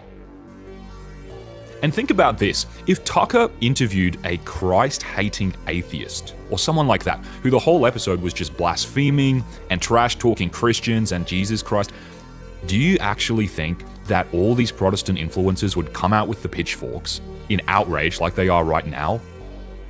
We all know that they absolutely would not. And that really says it all about what's going on here. Like, I've seen this one before. We've seen it before. Mom, we've seen it before. Can we watch something new? This is what Gen Z has been gaslit into thinking is normal. So you've got, the economy's getting worse, crime's getting worse, all these things are going wrong. But oh my god. Yo, it's Aspen Gold. Drinking a blast. Gosh, 2 people talked? Guys, 2 people talked on a podcast. Oh! And that's what we're supposed to be outraged about? Are you kidding me? The people creating this outrage have never talked to a young person ever. But then they wonder why young people watch someone like Tucker. And then they get angry. We're supposed to be offended about what, some podcast? Get real. And this is why young people are waking up. They're seeing this. And the natural result is that it time soon. just keeps building. It just keeps going. And if it takes a former one to know one. If this keeps up, not only are people going to become spiritually healthy, I guess, and politically aware, but also younger people. If this keeps up, not only are people going to become spiritually healthy. That's Father Josiah Trenum. Healthy, I guess. And I don't know. My mic? No, my mic's fine. I fixed that. But still, it's like that's kind of cool. Unless that's not him. I don't know. Might not be. Let's see. Let's see my DMs. Actually, that's awesome. Hey, Rexus, that's awesome. Thank you for sharing that with me. That's awesome. But Dusty, Divine, we've actually watched some of Divine's stuff in the past on the ScurvyRum show. I watched it with both Damien and Ghostish. He is not a gynocentric. There's the sporadic audio cutout. Okay, I think that has to do with the fact I think it's the fucking AI stuff in my mic. But anyways, let's get back to everything. It's picking up fine on my end. I don't know why it's cutting out. Might be my internet. Fucking hell. And politically aware, but also younger people. By proxy, let's just be real, they're going to start dating again. They're going to reject a lot of the propaganda, and then they're going to start getting married, and then they're going to start having families. And lo and behold, in the midst of all of this, now we're seeing this top-down, very clearly artificial propaganda from, Vogue? Vogue, an elite-level magazine. No, yeah, I get you. I think that we do need... I do think that women who are coming to the right, it's more of a survival mechanism for them. But still, I mean, hey, it's nice that they're finally realizing what's actually going on. An establishment outlet gaslighting young women into thinking it's embarrassing to have a boyfriend. I don't know if any girls are falling for that, but... Because women up until this point have been subject to the system. What do women find attractive? Currently, they find powerful men attractive, obviously. But right now, it's only if they are powerful in the hierarchy of this matriarchal, system. How do you reach that position? Well, as a man, you have to conform. You have to submit to this, matriarchal hierarchy. And we all know why that's a dark path, I guess. But if that changes, if everyone slowly rejects that, who knows? If the culture becomes conservative or patriotic again, then on the grassroots level, stuff like feminism, stuff like this matriarchy stuff, the system in regards to that, so to speak, it all loses legitimacy in the eyes of normal people. Then we cut to today. And all of a sudden, in light of all these developments, well, now it's embarrassing for young people to date? Just had to charge my phone. And it's like, okay, sorry, who called for this article? Why now? Why right now? I think we all know. In some sense, it's nothing new, but it seems like now it's been ramped up, and the messaging, if you read between the lines, it has changed. Before, the messaging was about female empowerment, or, opportunities, or, the evils of men, or whatever, and it was trying to sell something. It was all about, trying to sell or convince a woman of these deceptions. Now the messaging is all about conformity. Conforming. Explicitly. Threateningly, almost. They aren't even trying to hide it now. We have articles from the UK, which I think Keith Woods shared around, saying that if young women, or anyone for that matter, highlights the link between women getting attacked and mass migration, then you're part of the problem. What the hell is this? Huh? I'm sorry. What? Wait, are you condoning the fact that that young, and by you I mean these, the women here and throughout the UK, are you condoning the fact that your younger peers are getting raped? The fuck does that mean? Prominent UK women tell right-wingers, stop linking immigration to sexual abuse. What the fuck does that mean? Apparently. You have these celebrities every other week gaslighting young women, signaling to them that stuff like, if you date a guy...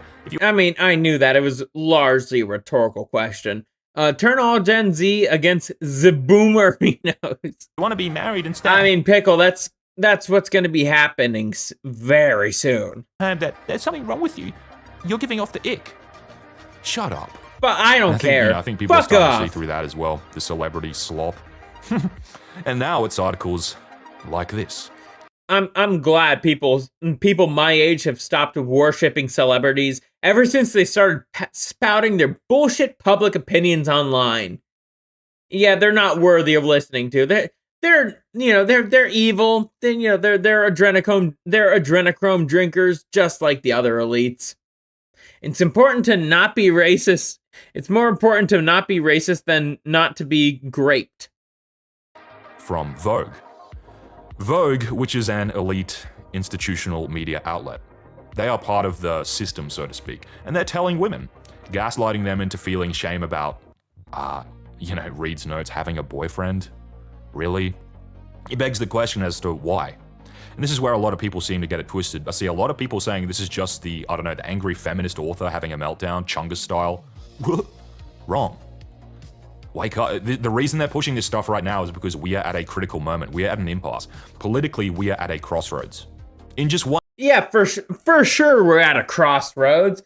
I think it's going to ultimately, the struggle, politically speaking, is ultimately about,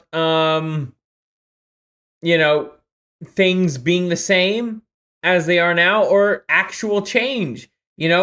Society and culture being...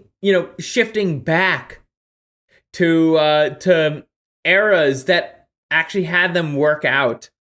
And I'm not talking about I'm talking about before America. That's what I'm talking about. I'm talking about monarchies that have been long lasting. 1 year, we now have very... like Tsarist Russia. Motivated people on the right wing for the first time in our entire life. And of course, what is Or one of the Greek major issues monarchy. in politics going back a decade or more? It is demographics. In this case, it's the fertility rate. Every Western country has a subpar fertility rate, way below replacement levels, as we all know. Well, the thing is, if all the young people are becoming trad, as much as it sounds like cringe or whatever, trad and conservative and Christian and patriotic, and putting the West first, their respective countries, what do you think is going to happen? They're going to start having families. I know, Pickle, and those families I know. translate into actual people who can think and act politically and socially, and they're going to be within a environment which actually supports them.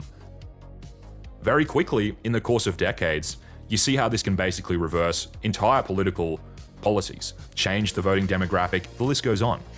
I don't want to waste my time on this point, we're sort of going over common ground. This is all to say, we'll let what him they finish. do not want is for Gen Z, for Zoomers, to start dating, to start getting married, and obviously start having families.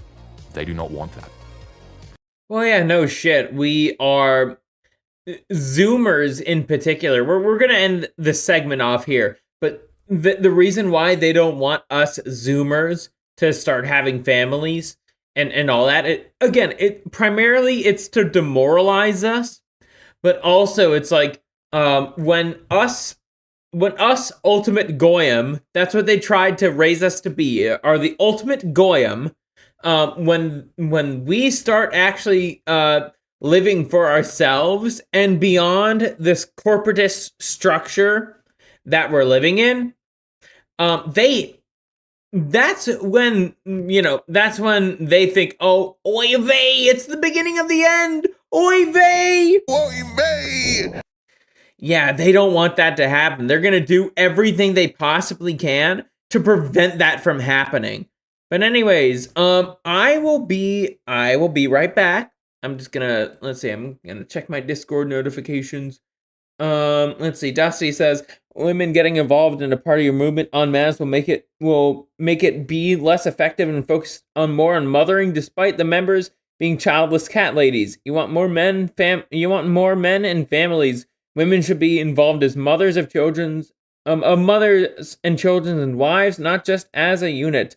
Left invited women into every single cause, and it quickly led to their more radical ideals being shifted to being retarded. If the left were more like the tankies and got shit done, they'd be more terrifying. But then again, in terms of then comes the question of incompetence.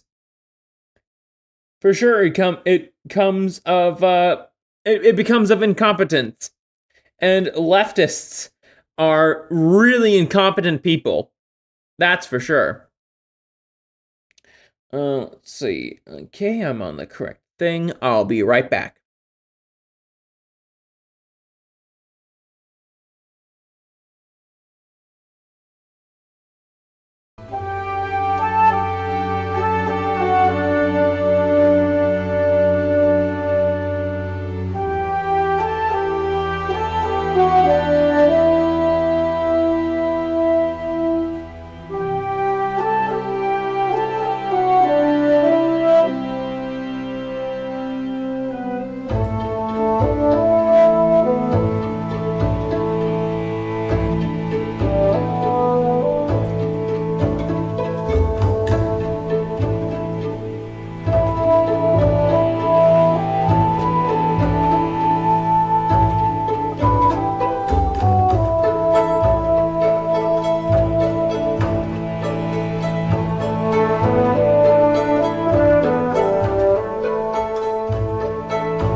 Okie dokie, I am back. Just give me a second. And yes, Chapeau did marry a French woman.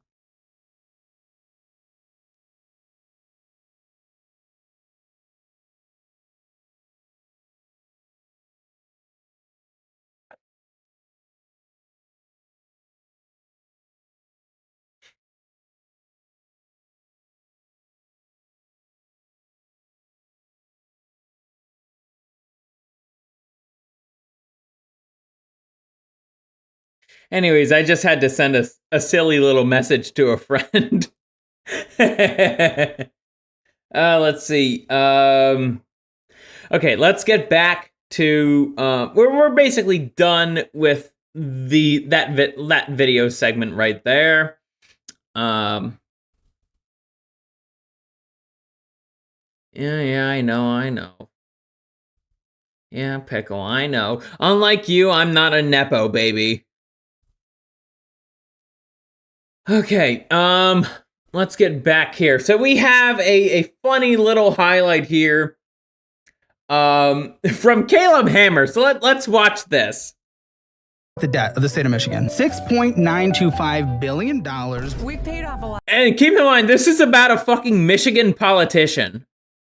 of debt, and I'm proud of that. But, you know, my job is I'm the governor of Michigan. I got to show up and talk to the people. Oh, I forgot about that. She's the fucking governor of Michigan. And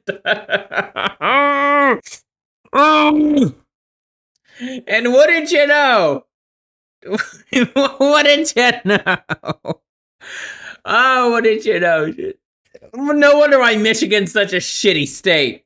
Well, Michigan. We got $950 million in pork spending, like $5 million Special Olympics. $5 million. Do they not have their own money? Special Olympics? I mean, are you against Special Olympics? No, not the biggest fan of taxes sometimes. Yeah, I agree. I don't mind the Special Olympics, but they could fund themselves. I get it. We are making changes. And to I'm have more I'm a Spurg myself, and I have partook in the Special Olympics when I was very young. transparency to make sure that people who are promoting whatever project they want to get done have to do it so many days in advance so that the whole world can scrutinize it, so that they can make their case that it's the right thing to do. And trust me, I qualify for the Special Olympics. I'm Hey, she's just like, oh, no. Make that joke. I'm a strong, empowered woman. I can't let that happen. No, that can't happen. 0.6 million Grand Rapids Ballet from the States? Why can't Grand Rapids do that? It's a good question, Caleb. I'll have to tell you what legislator asked for that. And you What? I hope you guys understand why I'm a monarchist. Video right here. I hope you guys understand why I'm a monarchist. It's because of shit like this that, like, the governors don't even know where they're getting this money from. They're just like, oh wow, it's ballet. It's ballet, therefore it's good. It's like, no, it isn't. It's a fucking tax drain. Are you fucking kidding me right now? This is where Michigan, the citizens of Michigan are having their tax dollars be funded to is fucking ballet that they couldn't fund themselves? Oh, jeez Louise. can ask them that question. This is, I love my home state. I know. Well, this doesn't make sense when you're looking at it from 40,000 feet. I get it. But don't... 40,000 feet. No, Caleb Hammer is from the fucking state. Caleb is from the fucking state. He cares about what's happening in his home state. And she's like, oh, wow, you're just looking at 40,000 meters away. Well, where else is he supposed to look at it from? Native Michiganders aren't happy about it either. I get it. Before we... I understand, but at the same token, Yeah. legislators come with their special projects and they negotiate. Then legislators should not have their fucking special projects then. Come at the expense of the American taxpayer. They shouldn't. Enough of this shit. Enough. If this is the fruit of democracy, then just do away with it. No more. Be gone. Fuck off. See you never. That's basically my stance. There's a reason why I'm a monarchist, people.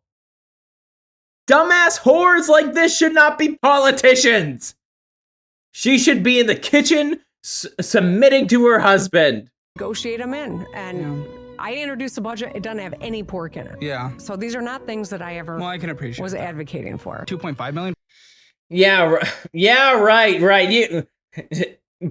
Use plausible deniability all you want. I see right fucking through it. For the Lansing lug nuts? Who goes to the lug nuts? I don't know what a lug nut is. Lug nut, it's a part in your car, and the lug nuts are the baseball team in Lansing.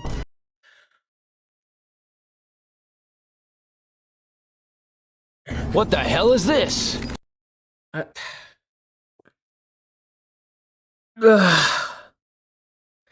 I have not had enough liquor for this. I'll tell you that much. And I've had quite a bit tonight. I'll tell you that much too. Interesting.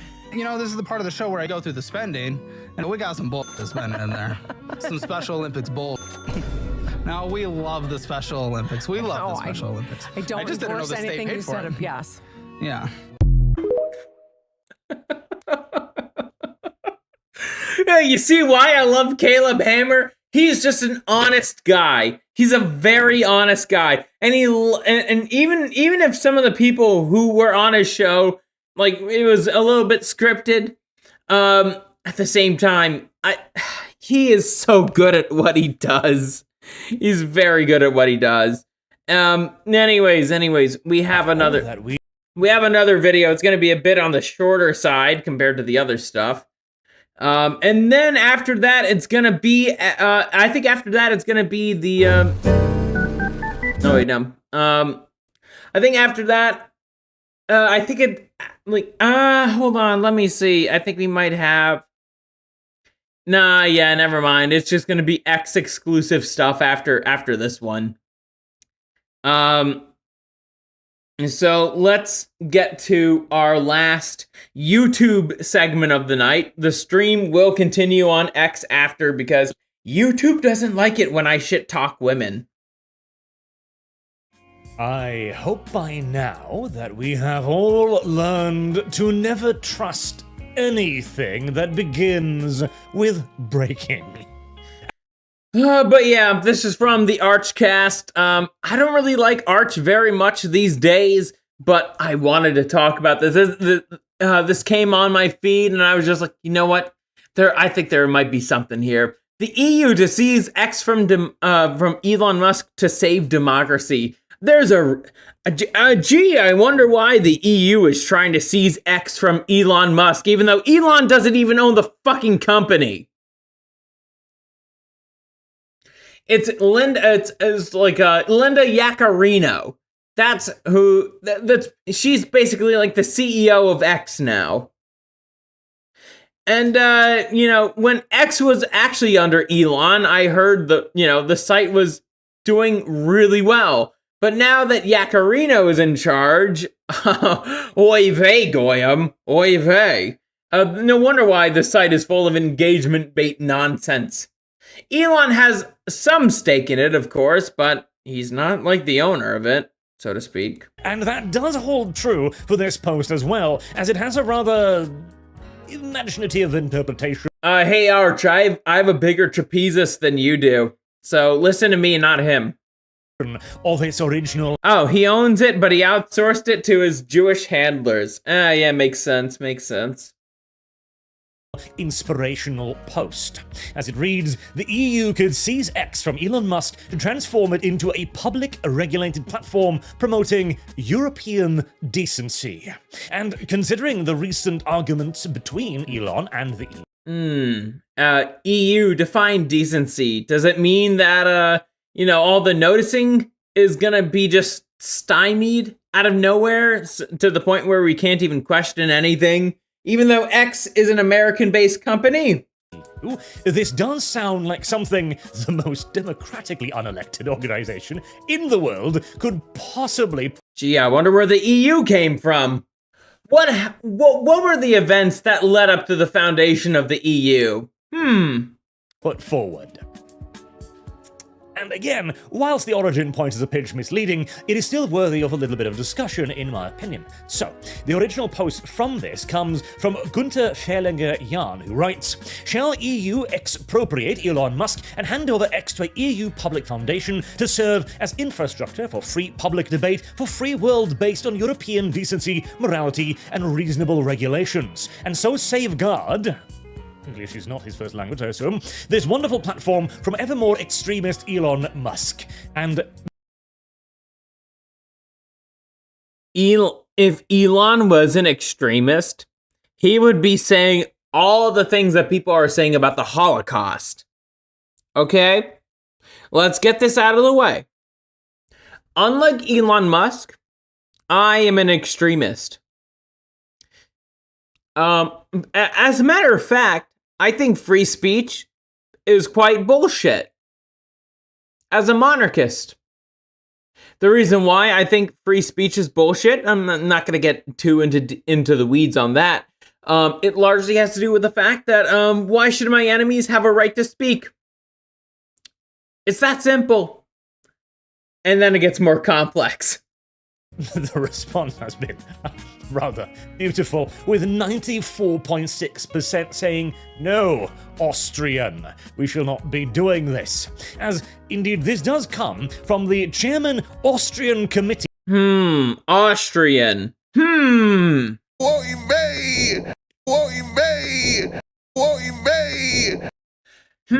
Where are the Holocaust denial laws in place?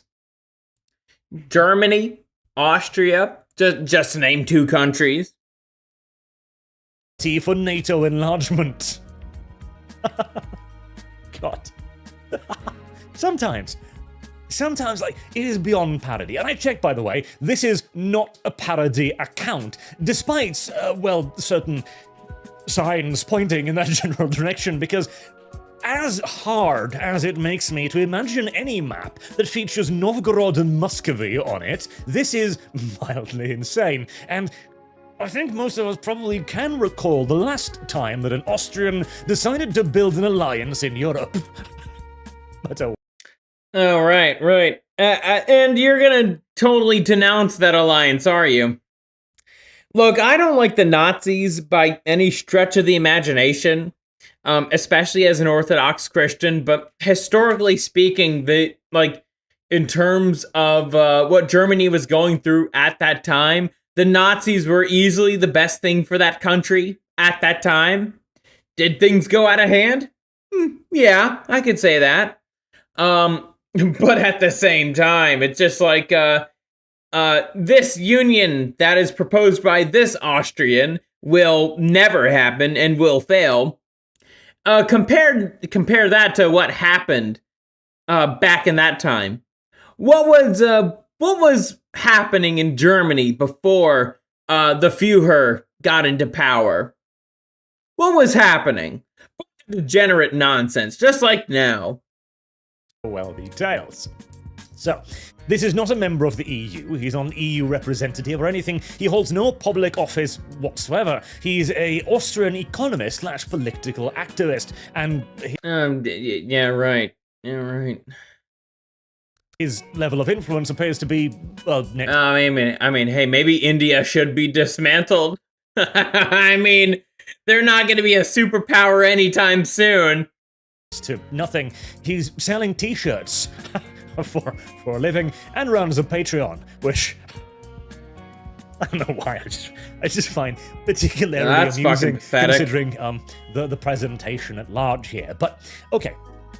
The point itself, then, which I want to return to, and yes, indeed, it has very little to do with the actual opening post. But he goes on to say, here's how the then why'd you make this video, Arch? Why'd you make the video if it's not about the opening post?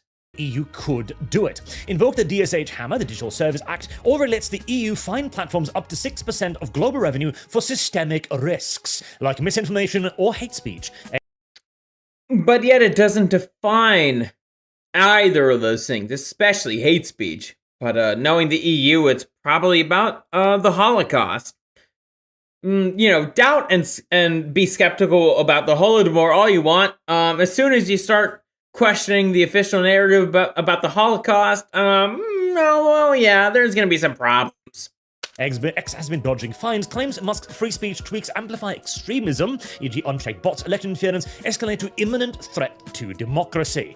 This is, of course, an argument we've heard quite frequently over the course of the last 6 odd years. The threat to democracy. Donald Trump, the elected president, twice over now, is a threat to democracy. Elon Musk owning X is a threat to democracy. All of the other platforms being vehemently far left is not a threat to democracy. In fact, Again, in regards to democracy, it solely exists as of today to maintain far left power structures. That's all it's there for. It's a shadow oligarchy. Your votes don't matter, people. And I think Spoon has debated this stuff on the Archcast before. If I were to ever be on the Archcast, I would just say all the stuff I'm saying right now, even without liquor in my system. Literal left-wing echo chamber that is Blue Sky is receiving special treatment from the EU. That's how little of a threat to democracy I wonder why. Is. Step 2. Nationalize via public utility status. Argue X is now a critical digital infrastructure like telecoms or energy grids. Grid EU presidents exist. France sees telecom assets during crisis. Germany's nationalized energy firms for security. Pass a digital comms directive classifying social media as public good. Boom. Public good mean in the context of the European Union? I'm surprised there's not any definitions given. So yeah, again, I don't think this is a good I don't think Elon Musk is going to be giving X over to the European Union anytime soon. That'd be a stupid fucking decision. But already these Jews who are running the EU are not defining any sort of terms. And the funny thing is about the Jewish people, they are very legalistic about everything. Compulsory acquisition. And there's even a small part of me who's kind of like, yeah, you know what? We probably should consider social. Good luck. X is in American country. X is part of hold on, sorry, it's kind of weird. X is an American company, and the U.S. isn't going to allow a foreign country to control an American company. Media to be an essential part of infrastructure these days. If we are to hold on to our democracies, then the safeguarding of the public square must be of the absolute highest importance. Do I, however, believe for even a single solitary instance that the EU is the correct guardian of that public square? God, no. And I could agree with you on that, Arch. The EU is not the correct enforcement of such a thing. And even if there were monarchies all over the EU, if there were just like a bunch of leftist monarchies, those usually fail. And they fail even faster than leftist democracies. But still, it wouldn't be a proper enforcing factor. And any right-wing monarchies would definitely not have anything involved with this. I wouldn't trust the EU to manage a park. That's also true.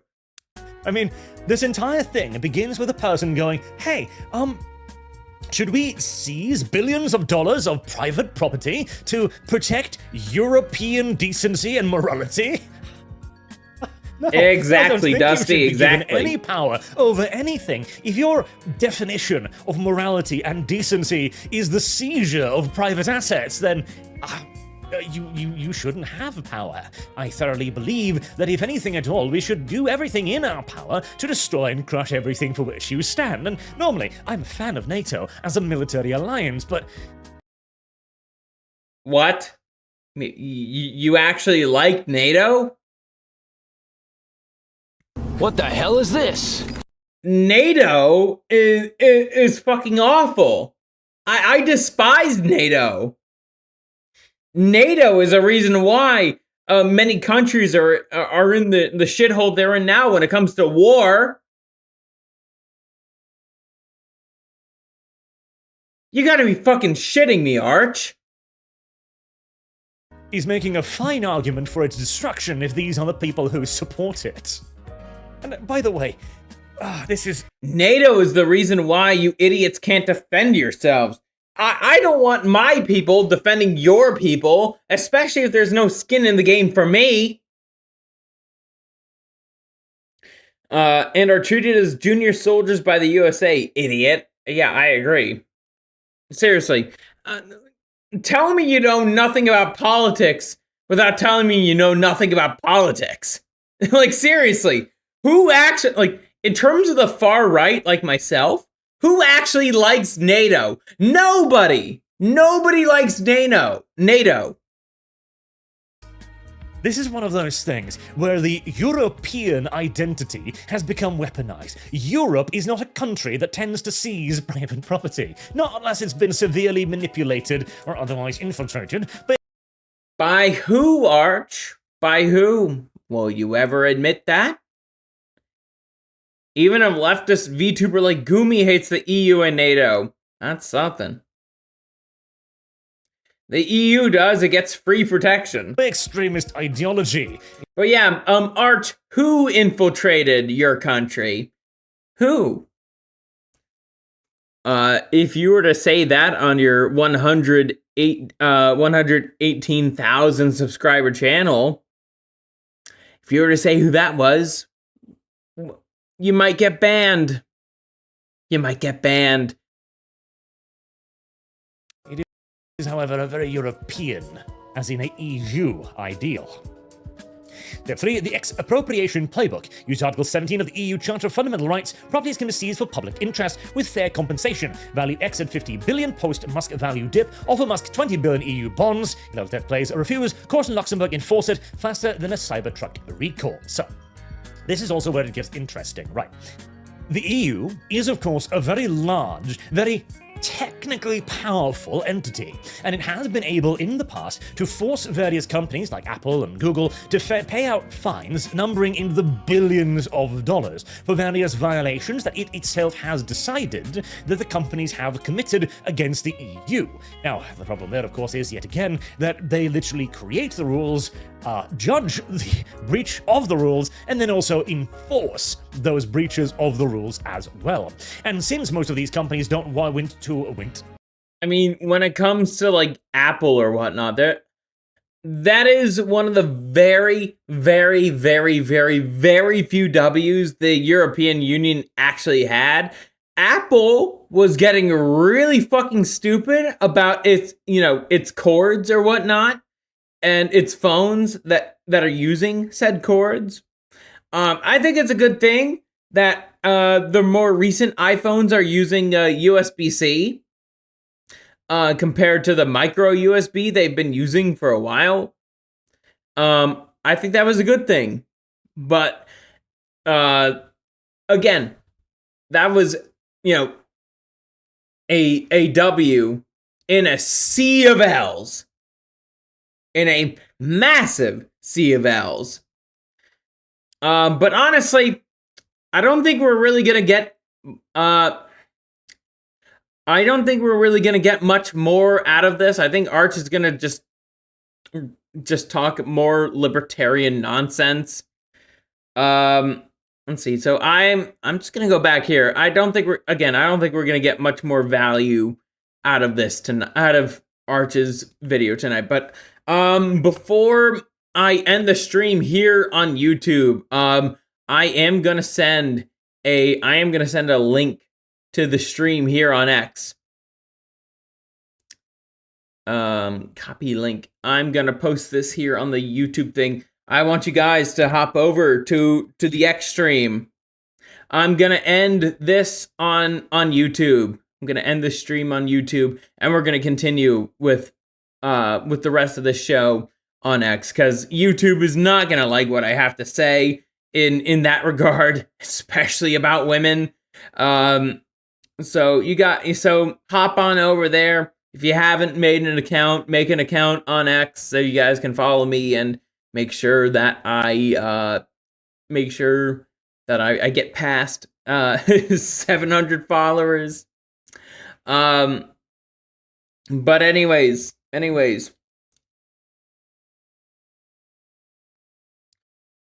YouTube fellas, hop over to X.